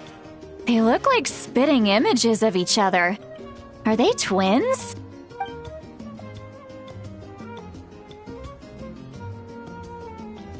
But Paimon only sees one person there. Huh? How could that be? I guess my mind isn't as sharp as it used to be. Give me another bottle, boss! Do you think she's drunk? There you go, miss. Oh my, it's not every day you get to see Granny Itzley here with some friends. Not to mention ones who've made a huge name for themselves recently. Oh, so you've heard of us? Of course I have. Aren't you the ones who saved Kachina and brought her back? No wonder you hit it off with Granny Sitlali. She wouldn't spend time with just anybody, you know. I don't even remember the last time I saw her with a new friend. Wait, so you call her Granny too? Well, given our ages, it'd probably be more accurate for me to call her my great-great-granny. She's one of the most famous people at the Masters of the Nightwind. Most days, hardly anyone even dares talk to her. Huh? Gossiping about me right in front of my face now, are you, Chonka? Oh, please, Granny, I wouldn't dare. I'm just beyond happy to see you bring over some new friends. After all, any friends of our regulars are sure to be great customers too. All right, that's enough. Go on now. I'm sure the other customers would like to talk to you as well. There's no need to keep staring at me. I promise I'll keep my alcohol down until I leave. Well then, you have my thanks.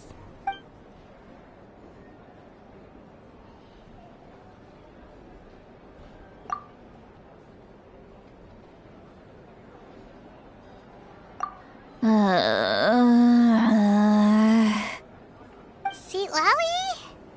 Sitlali? Who's that? You got some gall calling me by my first name. Let me guess. You want to test your skills against Granny Eatsley, don't ya? Are you still with us, Sitlali? You're kinda talking to no one. You chumps come around here, picking fights with me? Well, you know what happens next. You lose, and then run off home to tell everyone about how I'm this big scary bully. It's always the same story. You brats start it, I finish it. And then I end up with the reputation of being some kind of terrible monster among the shamans. I mean, come on. Monster? Me? Really? What did I do to deserve that? Granny Seat Lolly, you're not a monster at all. Exactly! And while we're at it, I'm not some lazy slacker either. Between meditation, advising the chief, and speaking with the Wyab, I actually have a pretty packed schedule, you know. Oh yeah. And I have to mentor all the new kids. Hey, new kid. Yeah, you. Don't play dumb. Didn't I teach you how to find phlogiston? You see? I know my stuff. I'm a good teacher. You tell him. That's more like it. About dang time someone showed me a little respect. Yeah, Granny's a hard worker, all right. You can always rely on old Granny.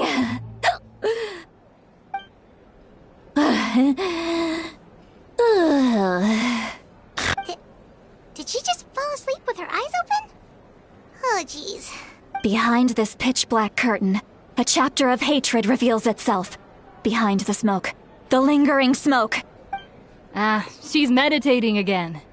She does this whenever she's had a few too many drinks. Her mind's actually racing at this point. It's quite the opposite of sleep. Is this another specialty of the Masters of the Nightwind? No, I'd say it's an ability that's unique to Citlali herself. While she can easily pick up everyone else's skills and tricks, few have been able to master hers. Warning, warning. Red, the color of danger, has now arisen within that pair of eyes. Huh? Traveler? Paimon? What's wrong? I'm gonna hurl. Hang on, just keep it in. Phew. Okay, it's passed. That was a close one. You had Paimon worried. Paimon really thought you were about to barf all over the table just now. How embarrassing. I'm sorry you had to see me like that. That's never happened before, I swear. I've never thrown up, not once.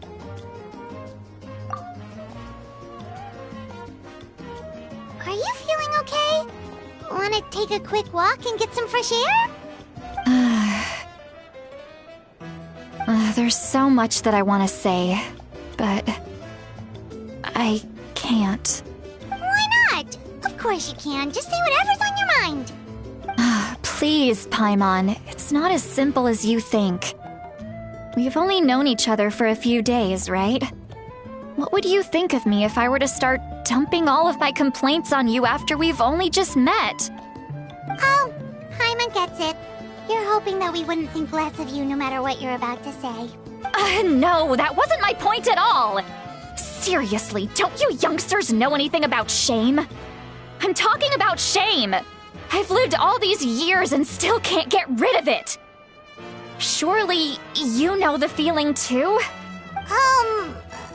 Actually, about that. Huh? Tell me what? Yeah, this is as good a time as any.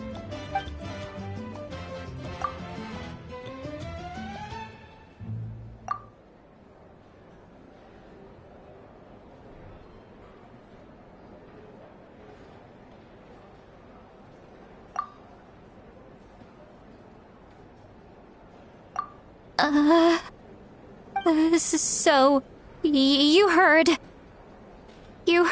my... It's okay, Seat Lolly. You had every right to complain about those things. I can't take it anymore! Why do these things happen to me? Hearing me mumble under my breath is one thing, but hearing what I mumble in my own head? That's too much! It's just like when you're rolling on the floor in your pajamas, but you forget to lock the door, and someone bursts in to deliver cabbages and sees the whole thing!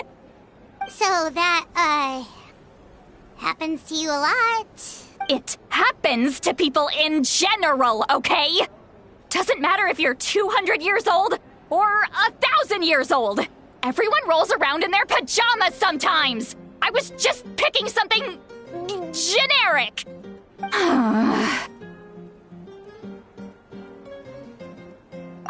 Take a walk with me.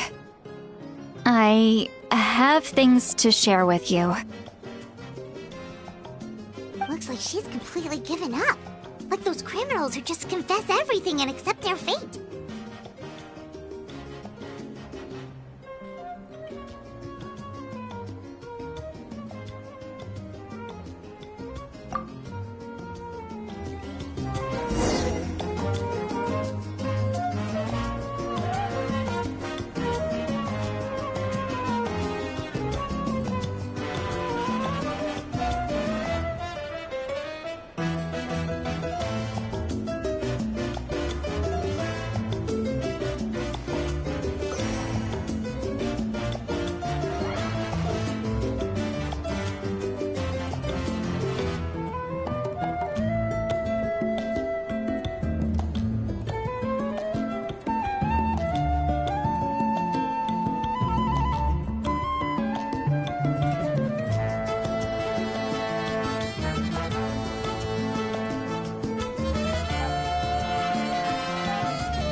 Well, great view, right? I love coming here by myself. Wow, it's beautiful! You're making me want to cry. Oh no, what do we do? Please don't cry! I was an expression, okay? A figure of speech. I'm just... embarrassed. Here you are thanking me. Even after you helped me all this time. Let's just have a casual conversation. It's easiest that way. Really? You don't seem like the kind of person who keeps things casual. Well, I guess I used to be more of a stickler for the rules. And you're right. I don't usually open up to the people of my tribe like this. I'm just an eccentric old hag to them. That story's been passed down so long. It might as well be true. But you're just a regular person. The kids of my tribe would have a heart attack if they heard you say that. Granny Eatsley is a powerful figure. Be careful around her. That's what they'd say. Well, you are powerful. Are they afraid? Some are. Others are mad I always come out on top. A few decades like that, and people stop knowing how to deal with you. What about you? Are you scared of me? We don't find you scary at all. Huh. That's because you're not from my tribe. You don't know how many delusions of grandeur I've destroyed just by existing. I make people realize that no matter how hard they work, they'll never become a living legend like me. Oh, not to brag or anything. Maybe it's hard to believe. Just pretend I never said anything. We believe you. Shilonen has full faith in your abilities, and Auroran didn't seem scared of you. He thinks of you as his granny, right? Yes, but Auroran's a special case. Mawika already told you about her plan, and you've given so much help to Auroran and me. You deserve to learn the full truth. Auroran's not like other people. As I mentioned, he was abandoned as a child. The reason being, his soul is incomplete. The Masters of the Nightwind view this as a bad omen, capable of bringing about illness and misfortune. No one knows who his parents were. He was just left on a rock in the wilderness. It's a miracle he wasn't devoured by some wild beast. The Masters of the Nightwind believe they can see human souls, and in Auroran's incomplete soul, they saw a possibility for Natlan. A possibility to turn Auroran into a vessel for lost souls. The ceremony would allow lost souls to gather within him. Auroran would then be sent to the Night Kingdom to return the souls to their rightful place, strengthening the ley lines and completing the ceremony. Wait, that doesn't sound right. Now you see the problem. When damage occurs to the Night Kingdom, the souls held within disperse and remain adrift, unable to find a way back to the ley lines. This loss of souls damages the Night Kingdom even further. The ceremony can send back countless souls at once, which would benefit the Night Kingdom and the souls themselves. Of course, the vessel, Auroran, would be sacrificed in the process. I wasn't surprised the chief at the time came up with the plan. The ley lines were already in a terrible state. A suitable candidate for the ceremony appears, and now you have the chance to make things better. Of course you're going to take it. When the chief asked for my opinion, I didn't give my approval, but I didn't object either. So they went ahead with the ceremony. It failed, and Auroran escaped with his life. Pathetic, isn't it? By not objecting, I basically gave them the go-ahead. Maybe they didn't have my explicit approval, but it's not like I did the right thing. Of course, in my tribe, death is rarely something to fear. But what kind of message would we be sending by sentencing a newborn to death? By using a human life as a tool? It's not right. So, when I learned the ceremony had failed, I was ashamed by my inaction, and absolutely relieved by the result.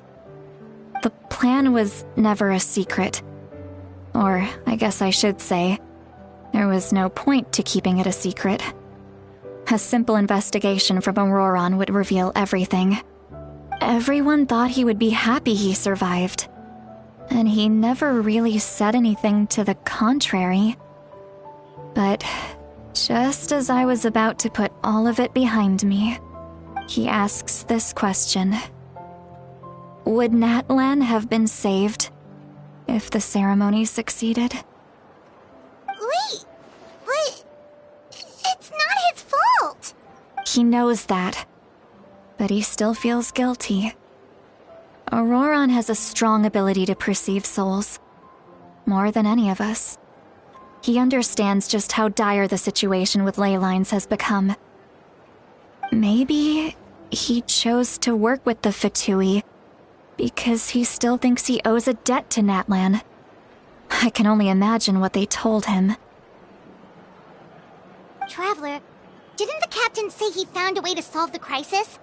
Maybe that's what brought Auroron into this. Anyway, we can't just let things go on like this. We have to convince him to come back! You don't look so good, Seatlolly. Maybe you should head back and get some sleep. Probably drank too much. It's okay. The fresh air is doing me good.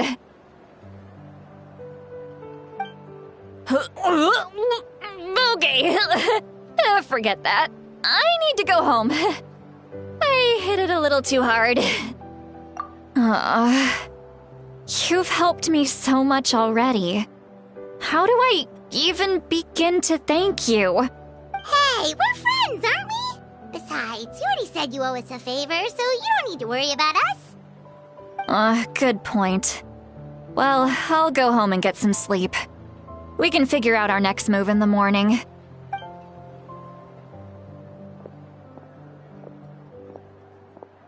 Friends. I like the sound of that.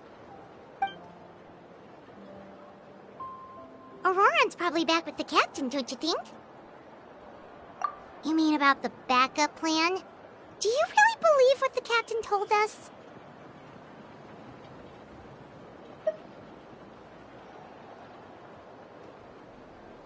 Yeah, you're right. We should just go to her directly. But she's probably asleep. We can find her first thing in the morning. For now, let's... go to bed.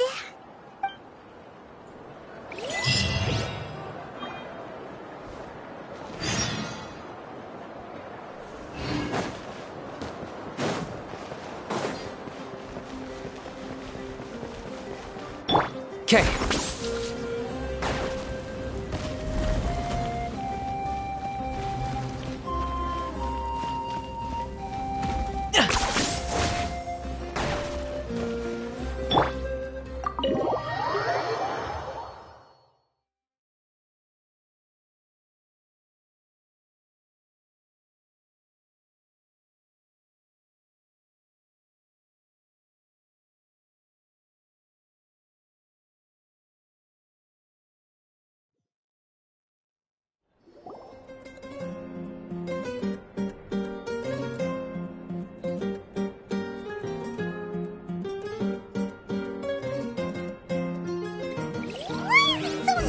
Outside.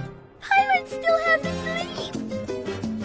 Well, guess we should see what's going on.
You're already here.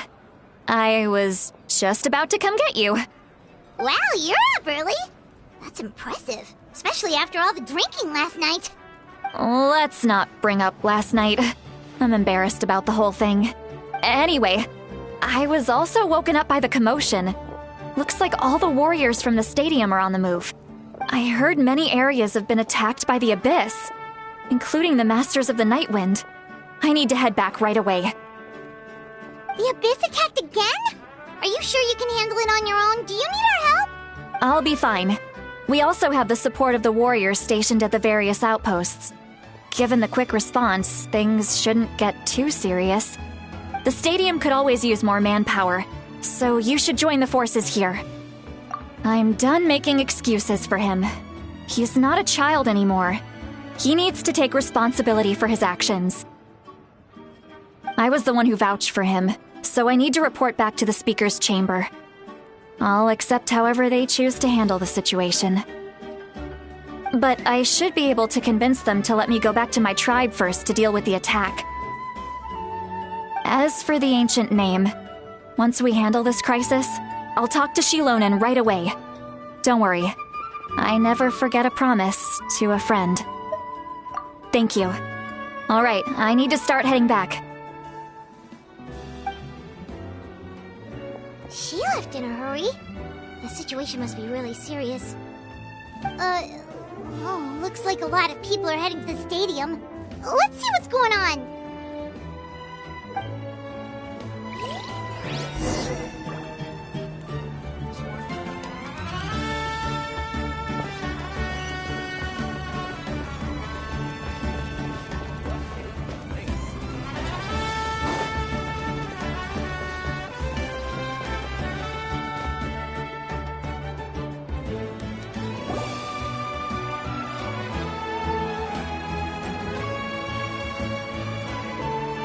Traveler, over here!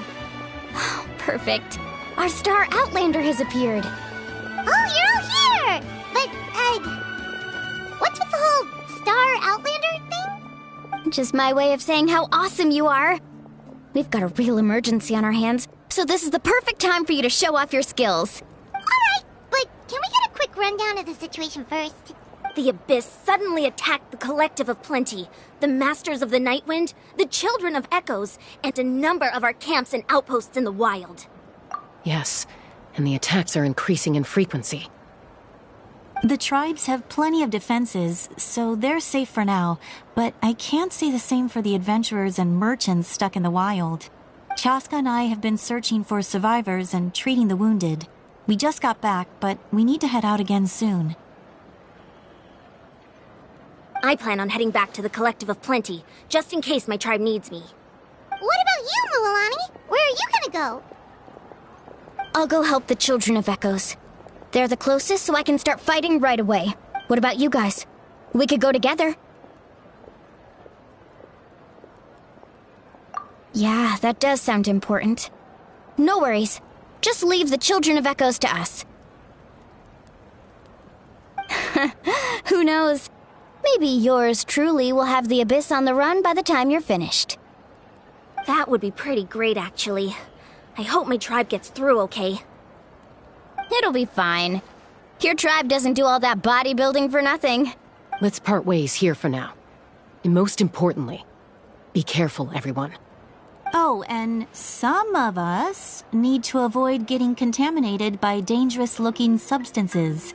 That will make my job a lot easier. Koichi, do we really have to do this now? It's alright. She's just looking out for everyone.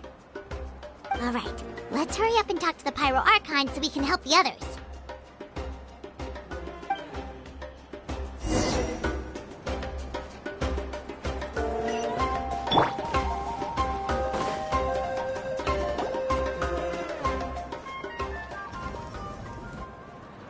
Oh, it's you two.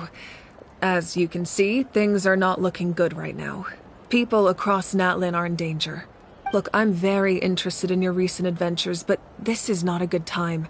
So we'll have to keep our conversation short. That's alright, we're also in a hurry. We're gonna go help the Children of Echoes after this. What?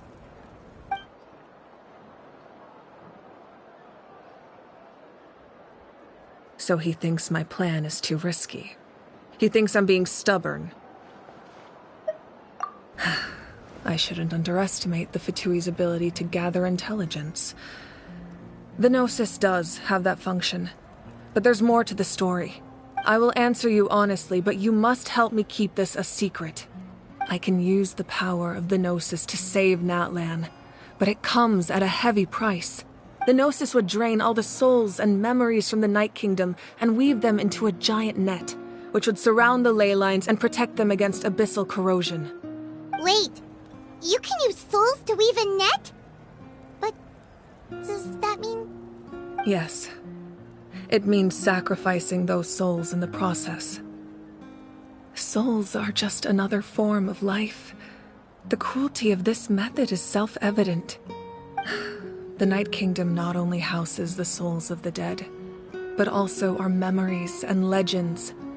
Using the Gnosis means converting all three into material for the net, erasing our history and culture. Even then, the net can still become corroded. If we cannot find a way to repair the damaged ley lines before that happens, then all those sacrifices are for nothing. Given the enormity of the price, it's a solution I refuse to consider right now. I want us to win, but I also care about how we win, and what that means for us in the end. Now it's true, both plans come at a risk, but after weighing our options, this is our best bet. Natlan is unique among the nations of Teyvat.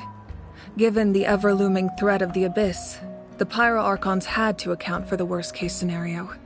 Having a contingency plan is our duty, not just to the people of Natlan, but to all who live on this continent. Still, this has always been a well-kept secret. I'm very curious how the captain learned this information. Oh, one more thing? The captain said he found another way to solve the problem. Could be equally as extreme, though. Without the Gnosis, he should have no other option. But I see no reason for him to lie. Seems like our only path forward is to track him down, so he can answer that question for us.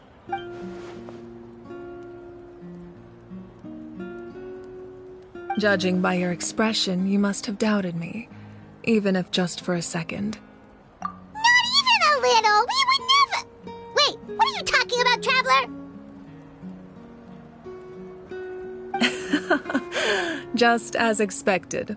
I appreciate your sincerity. Maybe it was out of caution, anxiety, or simple curiosity, but know this. No matter what, our goal remains the same. We both want to save the people of this land. So now that you have your answer, do you still doubt me? You scared Paimon. You've really got a lot of guts, Traveler. That's a good thing. Oh, and feel free to call me Mawika. It's what all my friends call me, and I like it that way. As for the captain, the intelligence officers we assigned to the Fatui should be back soon. We'll get our answer then. That's great! Sounds like we just have to wait a little longer. Not just yet. Even though the Abyss is attacking several locations at once, I'm confident the warriors stationed in those areas can handle it. Don't worry. I just need to finish coordinating our available manpower, then I'll take a small team to handle the difficult locations. Wait, you're going to fight in person? Didn't you give up your power? That's true. I'm far less powerful than a god in my current state. But don't forget, I was an experienced and powerful warrior before I ever became the Pyro Archon. No matter how you look at it, my duty is on the front lines. Oh, now you doubt my strength. That hurts, Traveler. If we had time to spar, you might think otherwise. Anyway, even if we respond to these threats in time, it's not a permanent solution in the long run. I've considered moving my people to other nations, but given their close connection to the Night Kingdom, a forced evacuation would have devastating consequences. I've told the chiefs of each tribe to strengthen their defenses and advise people against leaving their settlements. Now I just need to find the right time to disclose the true nature of the crisis to the people of Natlan. Paimon's a little worried about how people will react.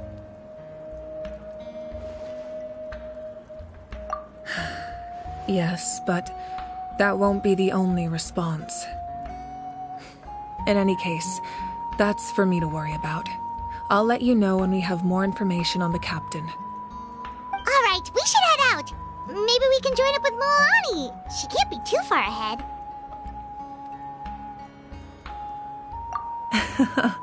No need to worry about me.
Over here! To safety!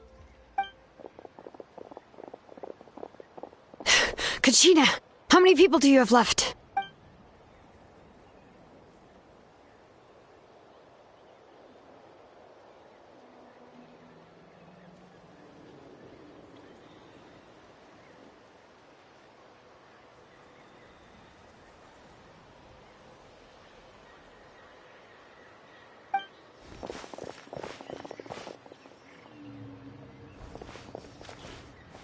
What's the situation? There's a trapped caravan that needs our help. We need to rescue them as soon as possible. We'll go together.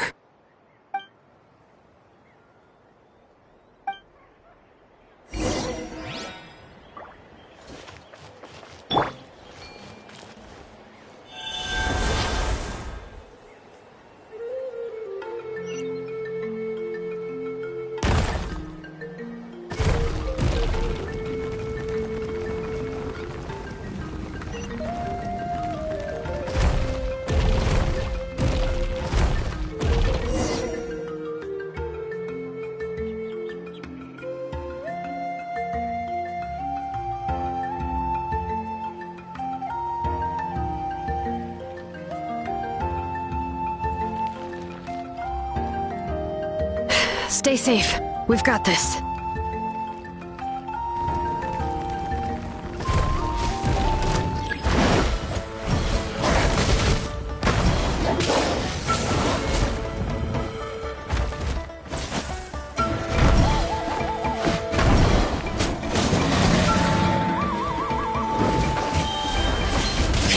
Let the mountain's veins boil! Bring it!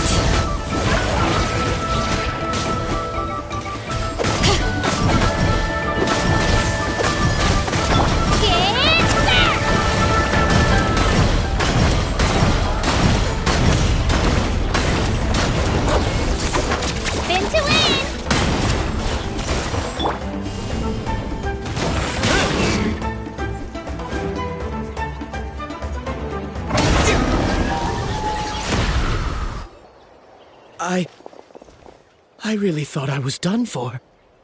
I can't thank you enough. Don't worry about it. We're just glad you're okay. Let's see. Your goods look fine too. Guess the Abyss isn't after Mora. That should be the last abyssal pylon near the Children of Echoes.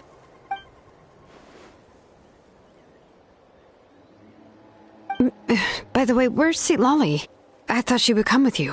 The Masters of the Nightwind also got attacked, so she went back to help her tribe. She said we can deal with the ancient name later. Yeah, that makes sense. The attacks are more urgent. Alright, this isn't a good place to talk. Let's head back to the tribe.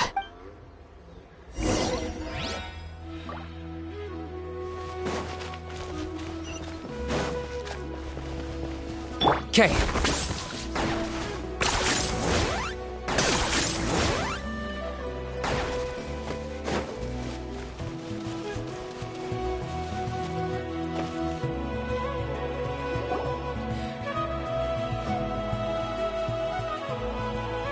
Looks like a few people were hurt after all. Oh, I should have got here sooner. The Abyss threw a lot at us at once. I rushed out as soon as I heard the alarm, and there were already so many monsters. Before long, Kachina brought over a whole group of warriors, and just like that, we destroyed several pylons as a team.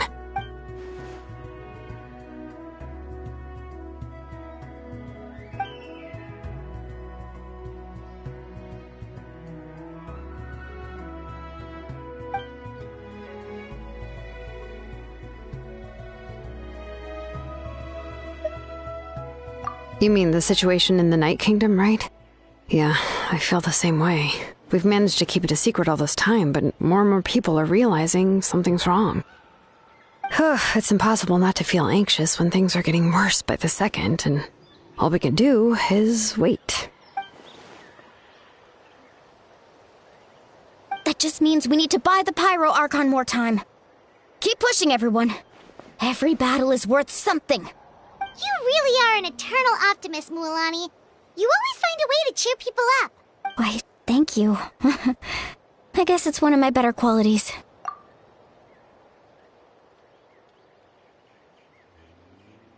So, specifics aside, the Pyro Archon confirmed the Gnosis can resolve the crisis, but it comes at a huge price.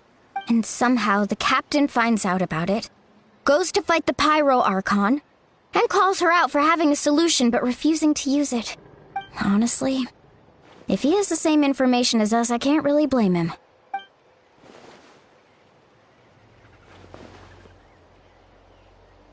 We talked to Moika before we left the stadium. According to her, the cost of the captain's plan is too high. And, well, it makes sense. If that was truly the better choice, she would have picked it. Yeah, I trust the Pyro Archon. When I was upset about Kachina's disappearance, she was really sincere and patient with me. Plus, she burned down all those precious mementos for Kachina. She's already proven how much she values even a single person's life. When it comes to Natlan's survival, there's no way she would hold back. I agree. Maybe the captain weighed the costs and came to his own conclusion, but I'm sure we have different priorities. Life is important, but so are history and memory. As the Archon, she can't tell us everything, but it seems like she wasn't holding anything back this time. The next question is, if the captain found a new way to save Natlan, how come the Pyro Archon has never heard of it?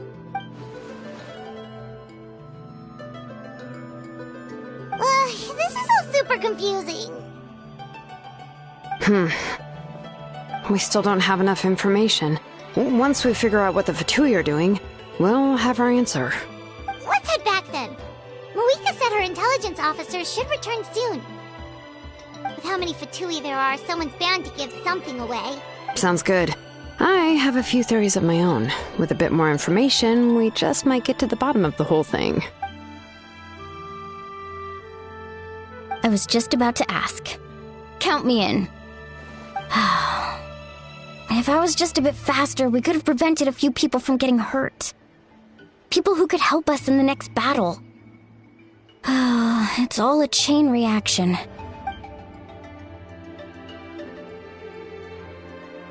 Register? Nah. I'll just follow you around. You know, go where you go, do what you do.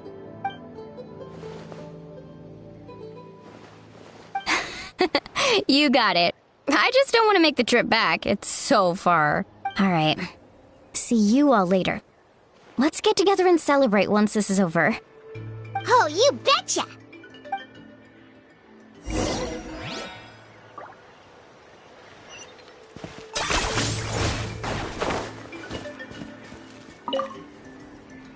Thank you so much for lending us a hand.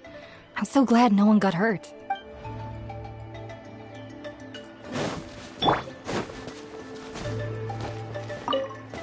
Thanks for the help. I'll take them back to the tribe.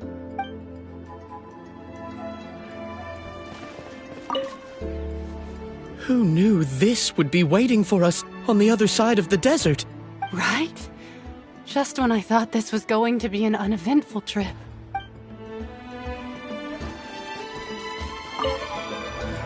Making Mora isn't easy. None of the other guys who run this route mentioned anything like this.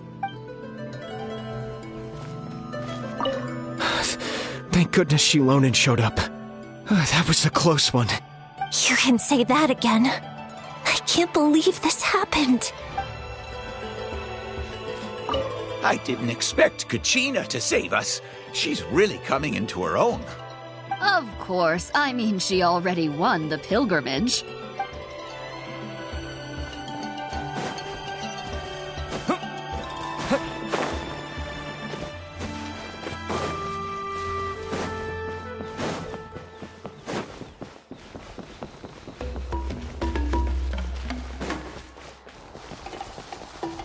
Okay.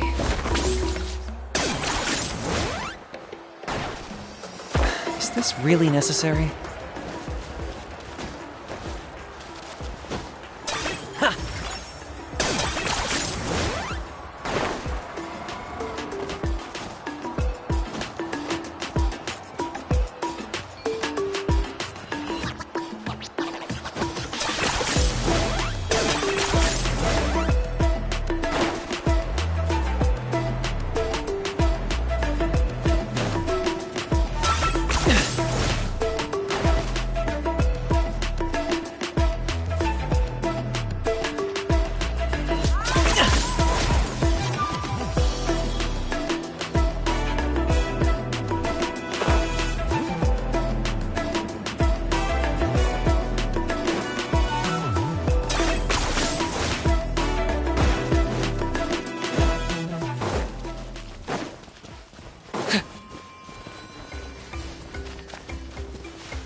I'm fine. No need to worry. They ran into the Fatui while out on a mission and decided to follow them. The Fatui? Calm down and let me explain. Here's what happened.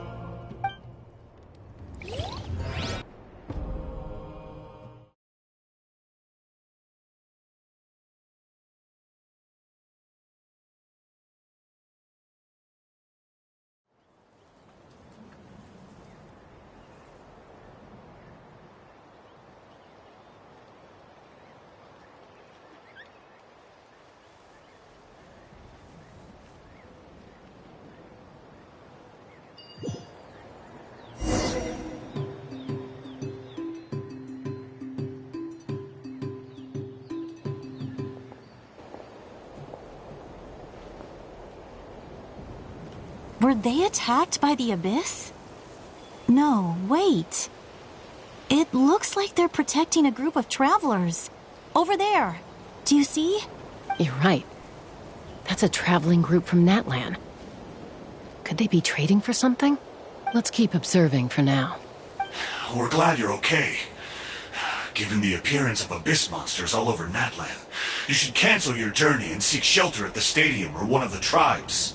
Thank you so much. I wish there was something we could give you. We don't expect anything in return. We were out on a mission and saw you being attacked. It was our decision to help. If you truly wish to repay the favor, you can keep this a secret. If anyone asks, just say you were saved by warriors from Natlan. Oh, okay. We can do that. But... We're not asking you to cover up our activities. We haven't done anything illegal. Our captain simply wishes to remain undisturbed. Nonetheless, the decision remains yours. If we wanted to keep you quiet, we would have employed a harsher method. Got it. We'll get going now. Did you hear that? They mentioned a captain. Isn't that who the Pyro Archon is looking for? Exactly. We could be onto something big. Still, there was no trade. They were just helping people in need. I didn't sense an ulterior motive. I didn't believe the captain when he said he wanted to save Natlan. But based on what we just saw, it's possible he was telling the truth. Maybe we've been wrong about the Fatui this whole time. It's too early to say. Let's follow them and see what's really going on.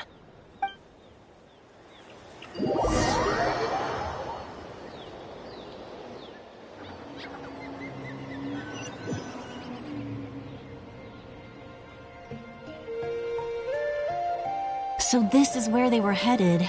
Looks tricky. It's heavily guarded on all sides.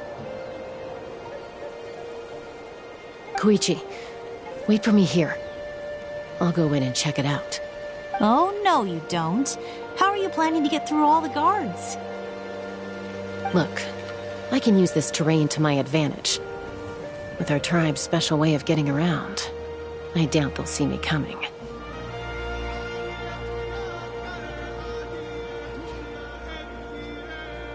We still can't see anything on the inside. What if you can't find cover? You won't have anyone to watch your back if you go in alone. The more heavily guarded the location, the more valuable the secrets. Even if the captain isn't here, we can still figure out what the Fatui are planning. That intel is worth the risk. Fine. You're not gonna listen to me anyway, so let me come with you. That's even more risky. You've been running around saving people for days. You're already at your limit. I'm confident I can protect myself. I'm not sure you can say the same. I can. You really believe that? Fine, don't believe me. But you can't honestly tell me infiltrating a heavily guarded Fatui hideout all on your own sounds more reasonable. You know, growing up, even if I insisted on doing something, it never gave you any trouble. I'm not sure you can say the same. All right. If we start arguing, this will never end. We can't let this opportunity go to waste. Guess that means I win. Don't worry, you're not the only capable young person from our tribe. I can handle this. All right, same plan as usual. We split up, communicate with hand signals, make sure our blind spots are covered, and support each other once we strike.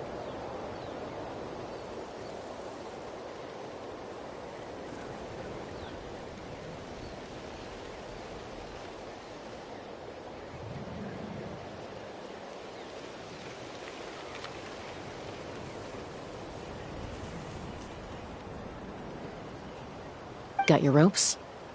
Yeah, let's go.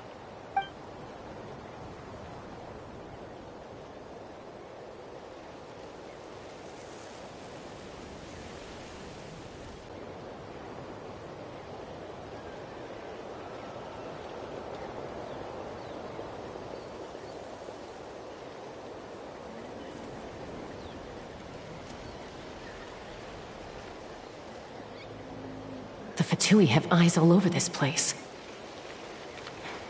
I should wait for Koichi's signal.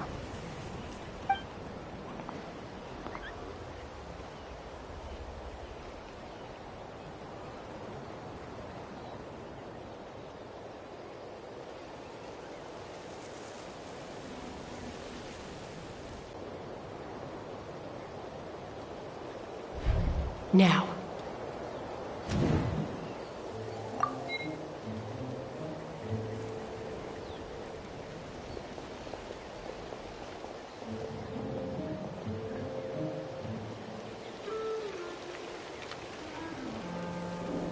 Not sure how many chances I'm gonna get. I need to act.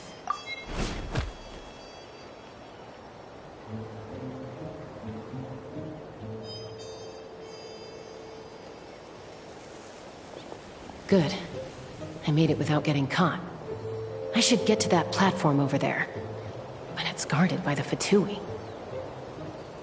Koichi should have line of sight. I'll wait for her signal.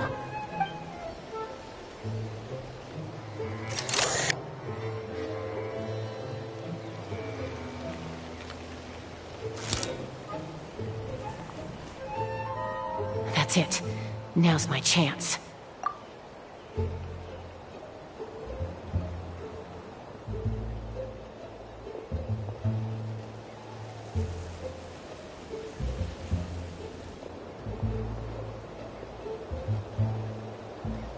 It's no use staying in one place.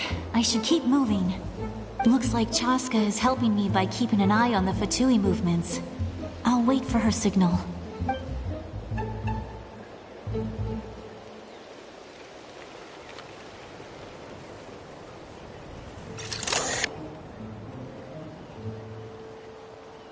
Time to move.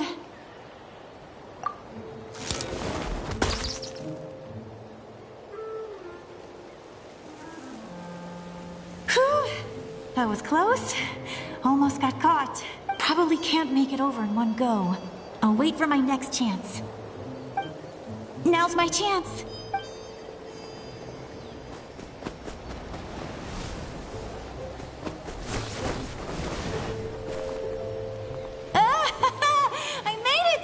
That'll show my sister. Let's see. The Fatui's occupying all the best locations. If we could just get past them somehow. Wait, I've got it!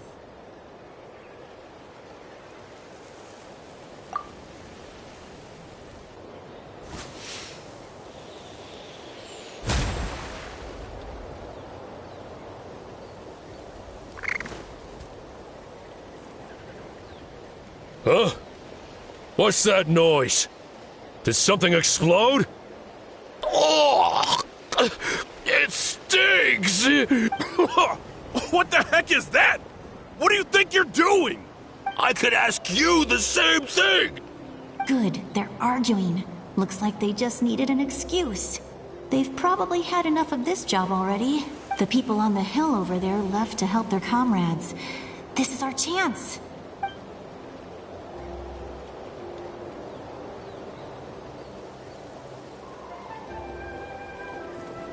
Come get me, Chaska. I hope she gets this hand signal. That's Koichi's signal.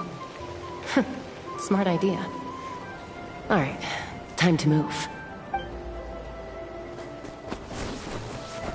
Give me your hand, quick. Coming! I checked, and this way is completely clear. It should lead us to the deepest part of this place.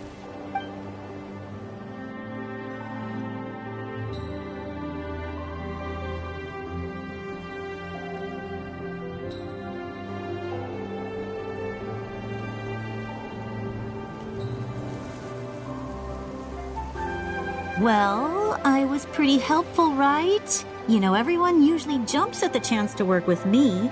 Not my own sister, though. No, she avoids me like her life depends on it. I was wrong, Koichi. You've done well. Wait, you're just gonna admit it? Now I look like the mean one. Let's focus on the task at hand. We're in the heart of enemy territory. The more time we waste, the more dangerous this becomes. All right. If you're not gonna take the bait, then I'll drop it. Looks like the Fatui are here to dig something up. I'm surprised they mobilized this many people. I doubt it's because they're interested in our culture and history. It seems like they're looking for a dragon relic called the Source Mechanism. The device is ancient. Barely any information survives to this day. And even people from Natlan don't know how to use it. Why would this be the Fatui's target? Not bad. Looks like it's in good shape. This should be what our Lord's looking for. Took us long enough. Come on, let's get this thing back. Back? Back where? Should we keep following? You really want to keep going? Of course. We make a good team, don't you think? No reason to stop now. What was that sound? Uh-oh. We've been spotted. Time to go. Falling rock incoming! Watch out for your gadget! What? You'll regret that! After them!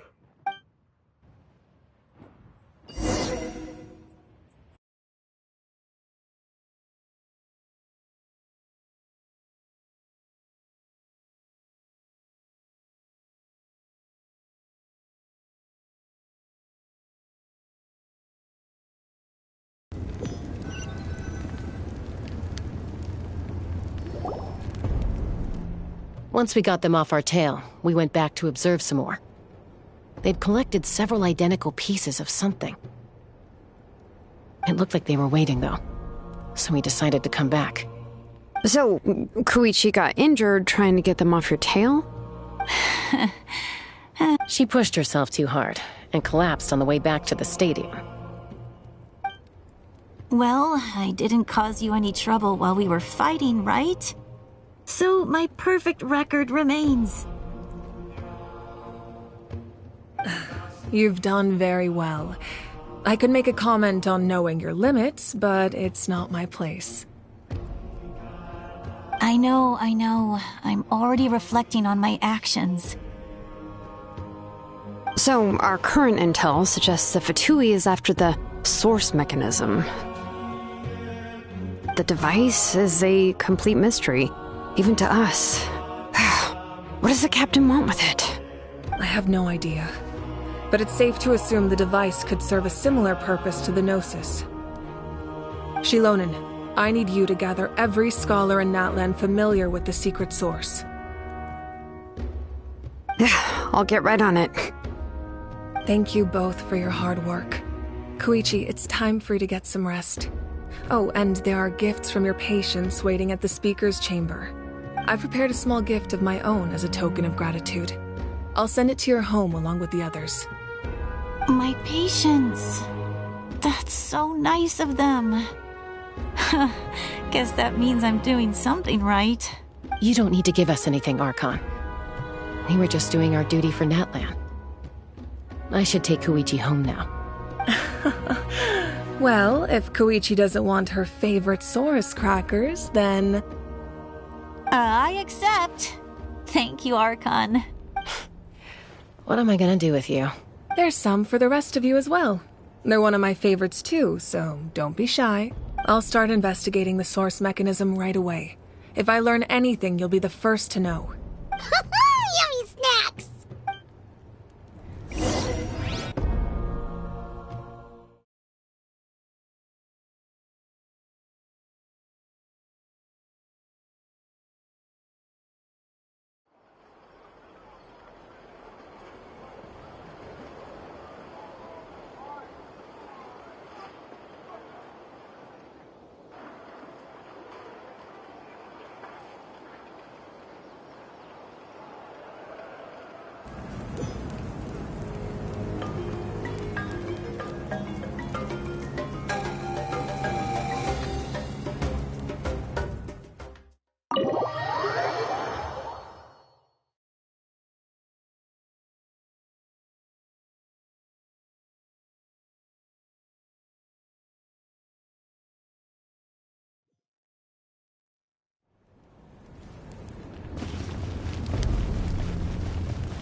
electric pony, you know.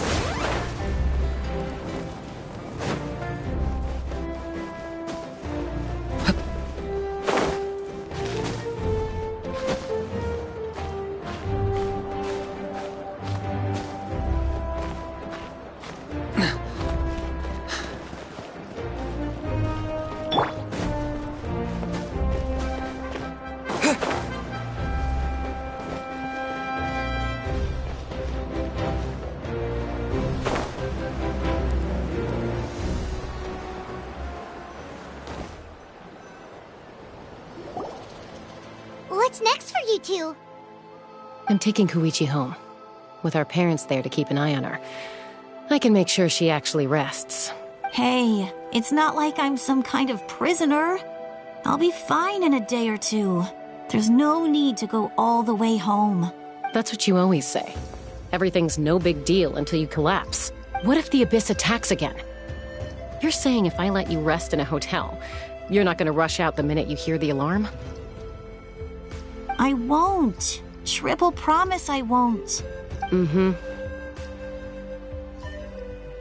Fine. On the off chance something like that were to happen, I might.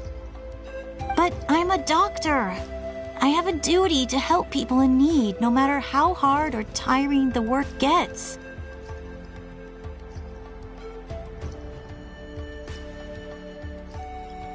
I guess you're right. But I don't have to like it. This reminds Paimon of when we first met! Except you were the one trying to stop Chaska from doing something dangerous. I do the same for anyone trying to put their life in danger. As a doctor, I don't want people to get hurt because of a rash decision. Then try to see things from my perspective. You clearly want to protect your patients. So can't you understand why your own sister would feel the same way about you? The two of you are the same, you know?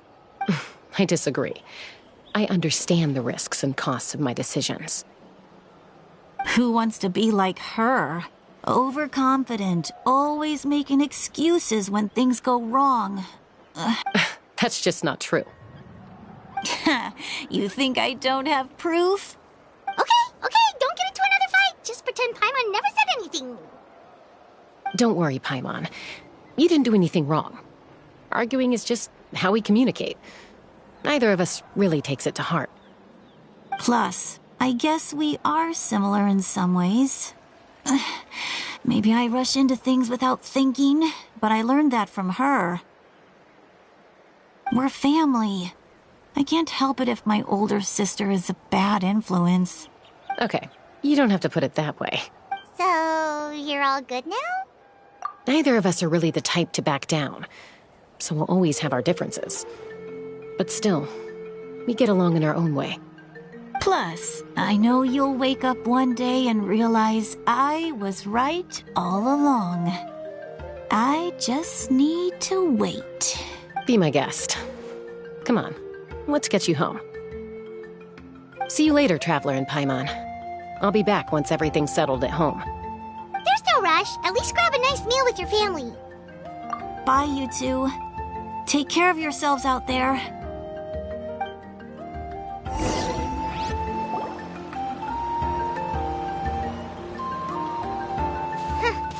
Those two will probably make up for real at some point, right? Well, we've learned a lot. Let's go over everything that we know so far.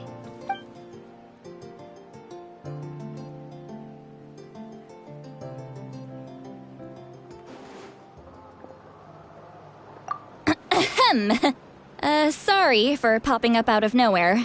Again. Why do you look so awkward? Oh, is there something you need from us? Okay, I won't beat around the bush. Oh, and I'm sorry for interrupting your rest. I'll treat you to some charcoal grilled steak to make up for it. Awesome! Just give us your orders! Hey, friends don't order each other around. I'm just here to share some news. Remember what we talked about before parting ways? Oh yeah, you mentioned how Auroron has always wanted to save Natlan, and something about his soul being fragmented.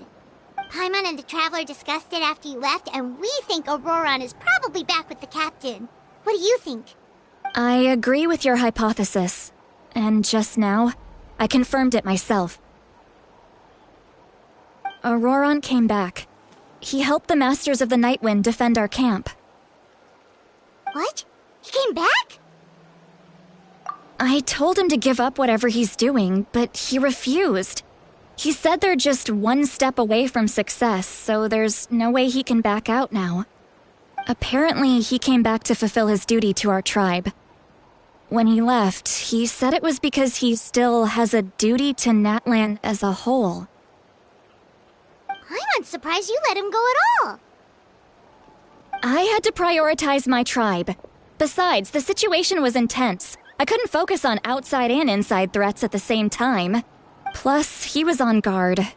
He knew I would try to go after him, so he made sure to keep his distance. I kept an eye out for a good opportunity, but it never came. All these years of calling me Granny, and I couldn't do a single thing for him in the end. Don't say that! Your tribe all raised him together, right? That couldn't have been easy. You're right. Seeing him come back reminded me of when he was little. Running around the tribe, dropping by random houses right and left. He's not only a child of the Masters of the Nightwind, but a child of Natlan. It's only natural for a child to want to do something for their family. Besides, Auroron is my apprentice. He might have a few tricks up his sleeve, but I guarantee I know every single one. Wait, what are you saying? Look. Remember how I said Auroron's soul is fragmented? This is the talisman I created to keep it stable. And this gem is what makes the talisman work. It just so happens that Auroron is due for a gem replacement. Since I can't get close to him, I put the new gem in a supply bag and asked Aoife to bring it to him. You guys know Aoife, right? No? Well, he's a pretty famous vet around these parts. He's always bringing me all sorts of things, and he happens to be very good friends with Auroron. Aoife doesn't know what's going on, so he agreed, no questions asked. Auroron would find the gem as soon as he opened the bag. He knows how important it is, so I knew he would make the switch. He probably suspected that I tampered with it. But here's the catch. The trick is on the bag. The moment he touched it, a portion of his memories were copied onto the old gem, which he no longer needed. That's amazing. You can do something like that? Most people can't, but I can. That trick he used to bring you to the Night Kingdom isn't anything special, by the way. My technique is much more subtle. He won't notice anything. So in other words, we have a whole backup of Auroron's memories in this gem. The kid thinks he can take me on? Like I wasn't the one who taught him everything he knows? That's amazing, Seat Lolly. Let's take a look right away! Once we get to the bottom of this, we can finally track him down. I know he thinks of me as his grandma, but do you think he'll get mad at me for this? You can be honest. That's a tough question. Paimon doesn't have a grandma, so she's not the best person to ask. To be honest, I've always doubted my ability to look after him. I didn't stop the ceremony all those years ago, and now I'm useless again. But if I stop here, it will haunt me until I'm 500 years old. Every night I'll wake up in a fit of anger. I don't scare that easy. Still, if I back away from this and something happens to Auroron, I would never forgive myself. I need to look at his memory. Even if he resents me, refuses to see me, or runs away for good, I don't care, and I won't blame him. A family does whatever it takes to protect their own. You sure you'll be okay? We can come with you if you want. Did you just say you'll come with me? Is that okay? We have a pretty good reason to see it too, don't we? Because, right, we need leads on the Fatui. You really mean it? Fine, you can come. Just promise me you'll see this through. No backing out. Got it? Don't worry, we're professional adventurers. Then I place my trust in your professionalism. All right, time to sneak into someone else's memory and engage in some, unwanted spying. You heard it here first. I wouldn't be doing this if I had any other choice. Are you ready?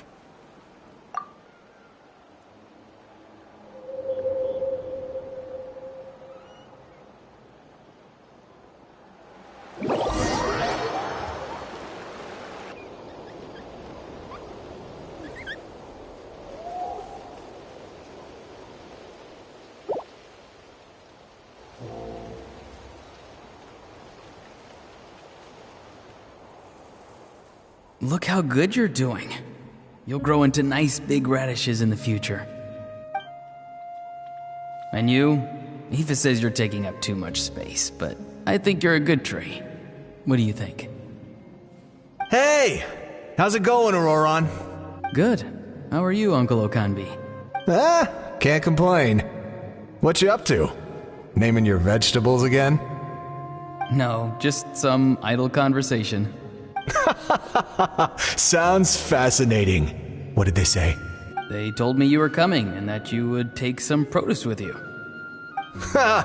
Only if you're offering. By the way, I ran into Aoife yesterday. He told me Chaska's fostering a saurian at his place. Said the thing trampled over a part of your radish garden. I hope you two didn't get into a huge fight. No, don't worry. I'll find a way for him to make it up to me.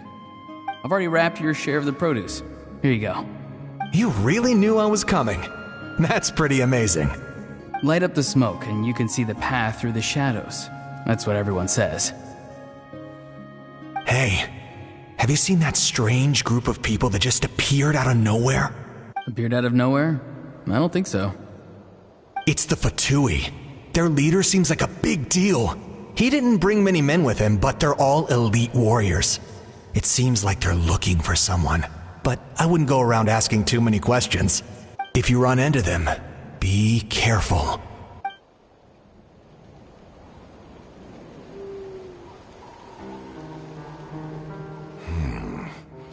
You're from the Masters of the Nightwind, are you not? Why do you live here alone? I enjoy living by myself out in the wild. I guess you're from the Fatui, the one everyone's calling a big deal.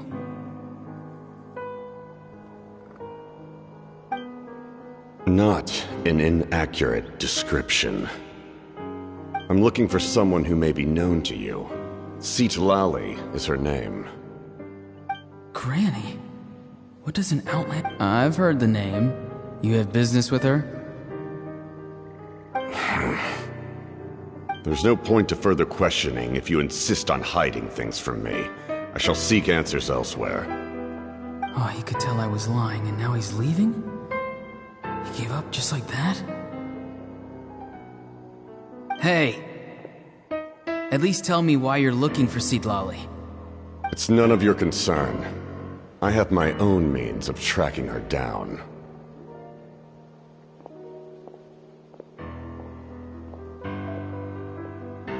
Why are the Fatui looking for her? What does she have to do with them? I can't just let them go like this. I have to figure out what they're planning.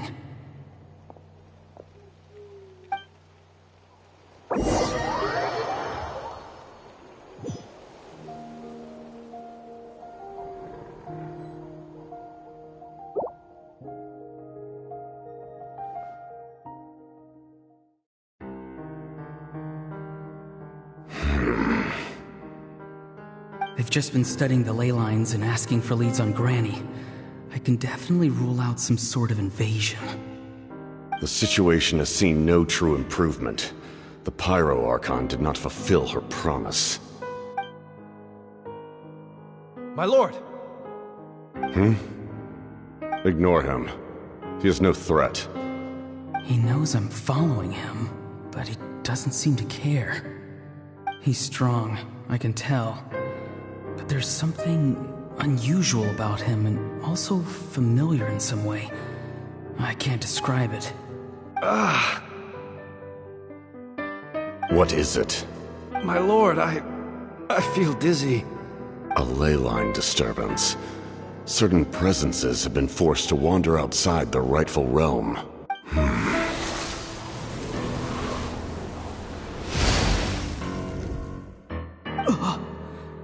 That was a spell from the Masters of the Nightwind. How did he know that? Is he sending those escaped souls back into the ley lines? How did he do that so easily? Soulfaring is supposed to be extremely difficult. This could be related to why he's searching for Granny. I feel much better. Thank you, my lord. Think nothing of it. Stay vigilant, and continue to gather information. The Abyss could attack at any moment. If you notice any irregularities, assume drill formation and be prepared to fight. However, there's no reason to over-engage. Information is our first priority. Yes, sir. Why are the Fatui fighting against the Abyss? Do they really mean us no harm?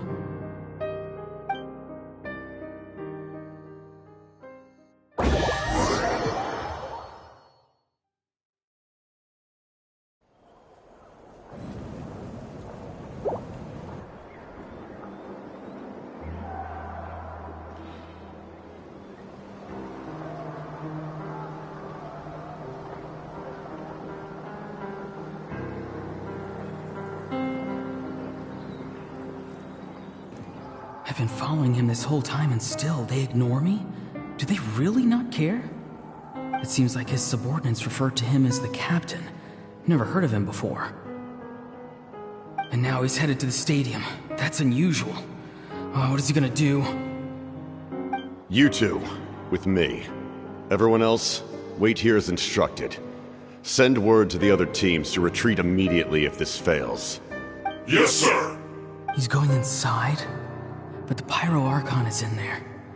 What does he want with her? Forgive me, my lord.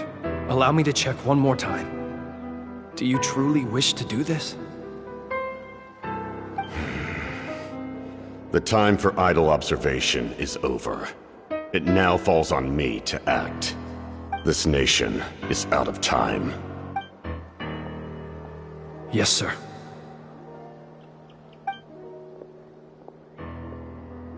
He just walked straight into the stadium. What is he gonna do?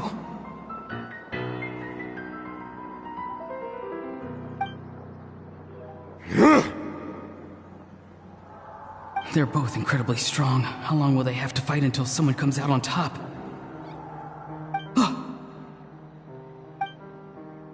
Wait, this feeling.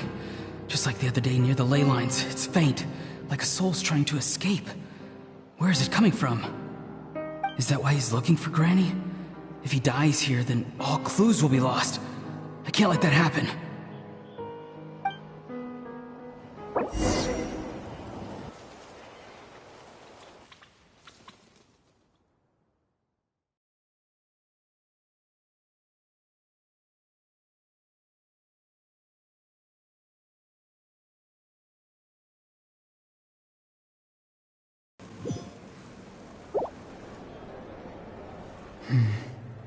As for you, I must confess, I did not expect that little trick of yours to save the day. No matter how dense the fog, as long as the sun remains, we cannot turn day into night. She could have dispelled it. She simply chose not to.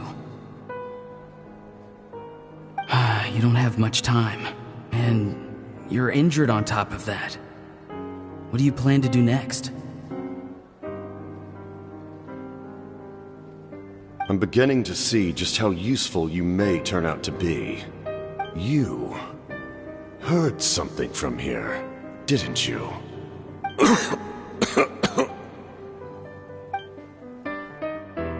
No need to force yourself. I've never seen anyone match the Pyro Archon in battle before. I didn't expect you to intervene at such a critical moment. You know I've been following you. Why didn't you stop me? When walking in the forest, it is only natural to encounter wild beasts. However, not every beast has the courage to come out and bite. And yet, one of those very beasts saved your life. Then speak. What do you want? I didn't save you because I wanted something. My soul is more perceptive than others. I can sense that the ley lines are extremely weak. I don't know what the Pyro Archon is planning. Can she really save us? The questions you asked her just now, well, I've had very similar doubts. So, I felt like I had to help you. So, you can tell the truth. That was quite a reckless decision to make. I'm not sure you realize that. There's no turning back for me now. What I did back there is going to get me in a lot of trouble. You attacked the Pyro Archon in broad daylight, and I used my spell to save you. A single glance was likely all it took for her to recognize my tribe.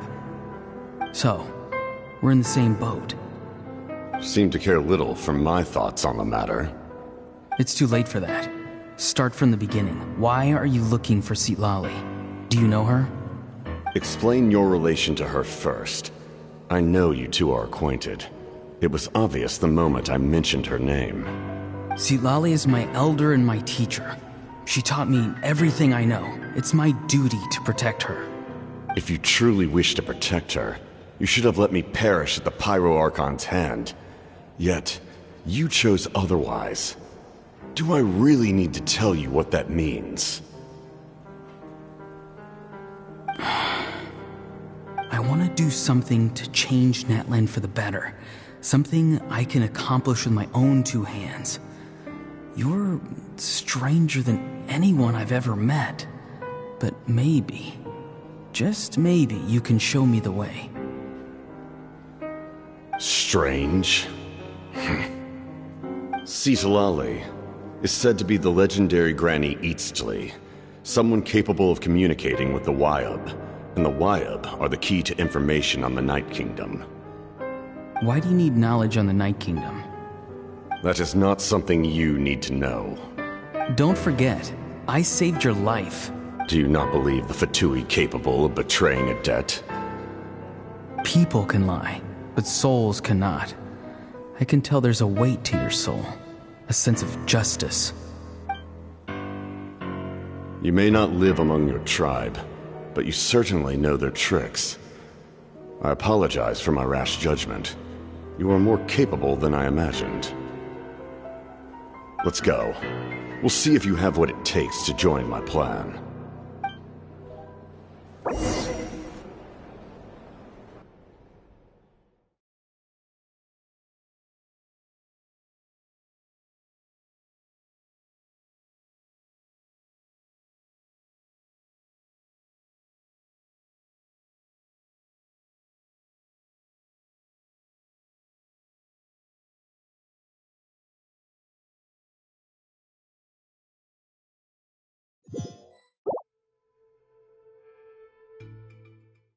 I see. Interesting approach. Worth trying, I think. Rather than weaving a net to protect the ley lines, this method would address the root problem by reconstructing the ley lines themselves.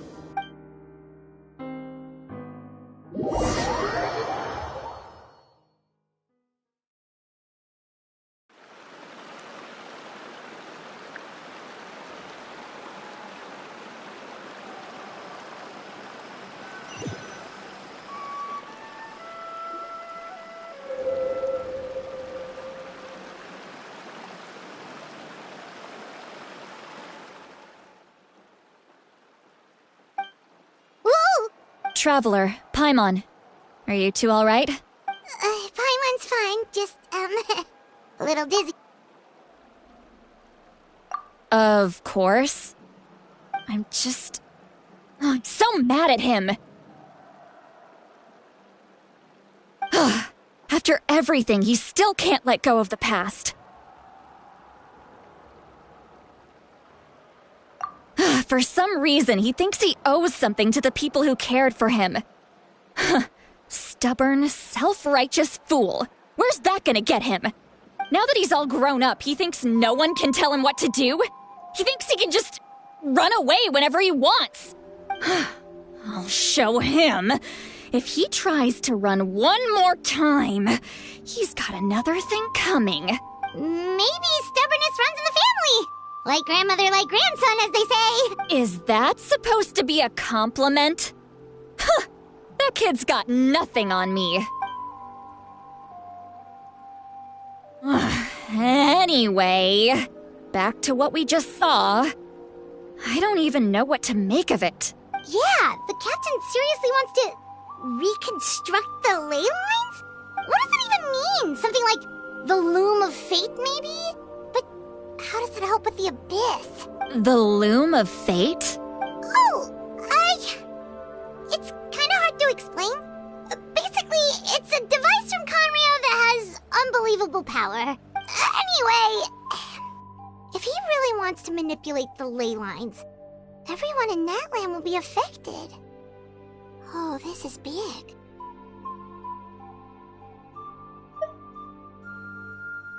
Which means the captain has been honest from the very beginning. Auroron's memory proves that.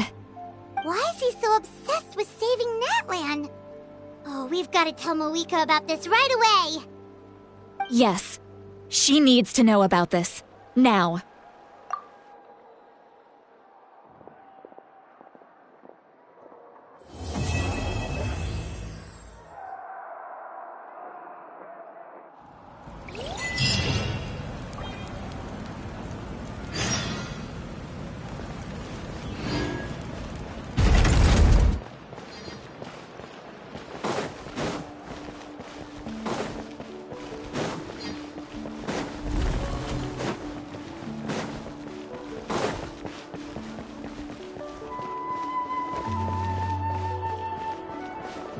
Okay.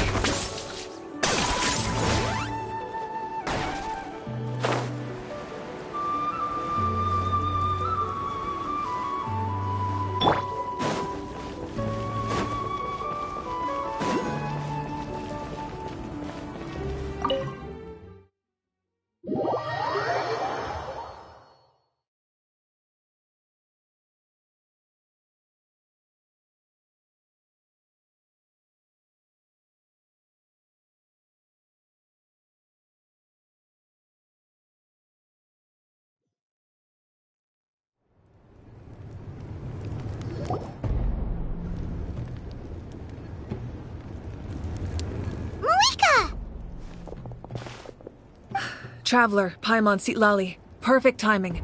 I've located the captain. Really? That's great! We also just took a peek at Auroron's memories and discovered something huge! All with his granny's permission, of course. Or no, actually it was... Calm down, Paimon. I'll take it from here.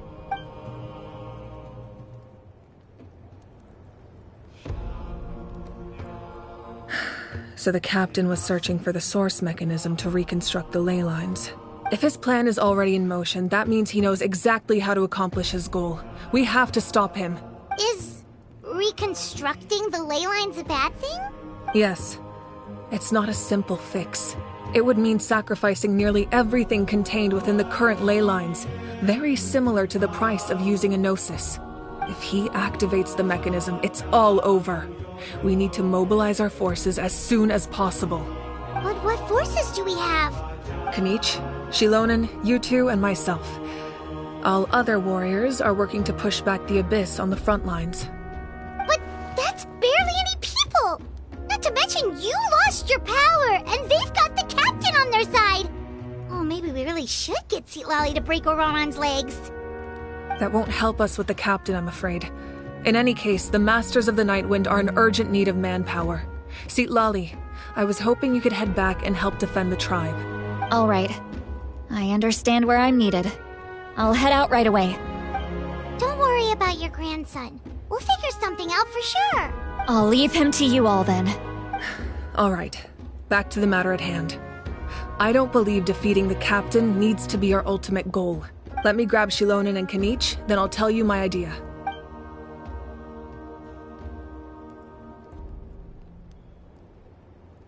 As you all know, Auroron is working with the captain and we need to stop their plan. The captain is a formidable opponent, but that shouldn't deter us. In any case, a head-on confrontation isn't the best way to solve the issue. Their plan hinges entirely on a single element, the source mechanism. If we leverage our forces, we can destroy it, and then success is ours. We'll head out together. In the event that a confrontation becomes inevitable, I'll stall the captain while you advance.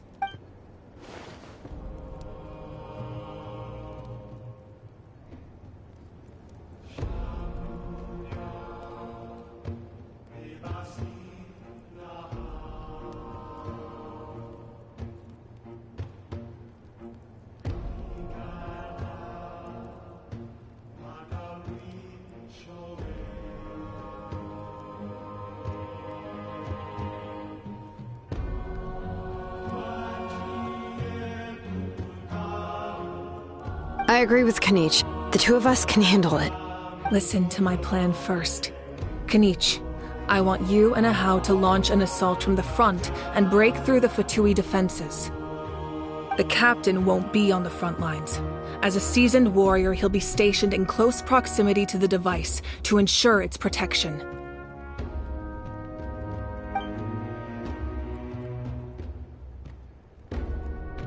No. The purpose of the frontal assault is to gather the Fatui forces in one place. That way, it's easier for the rest of us to avoid them. Shilonen, I need you to do what your tribe does best, and dig a tunnel from the outskirts of the ruin. Once we get close to the device, we just need to destroy it.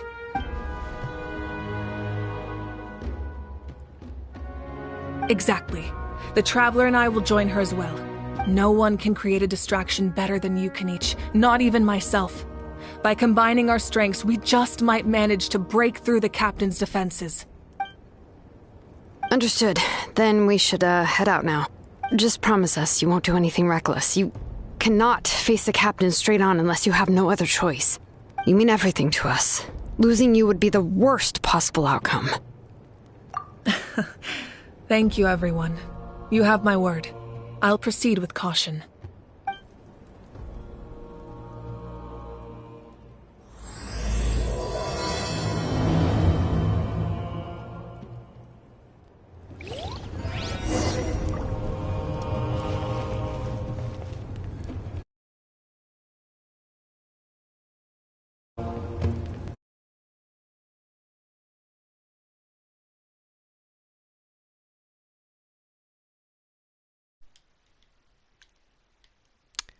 I had my microphone muted this entire time. I've been reading out the cutscenes, and then realized, no. I've been talking. I've had my mic muted this entire time, which means that all the funny voices I did are now nothing. So, and I'm so tired, and I'm just dead. I'm dead. Good night.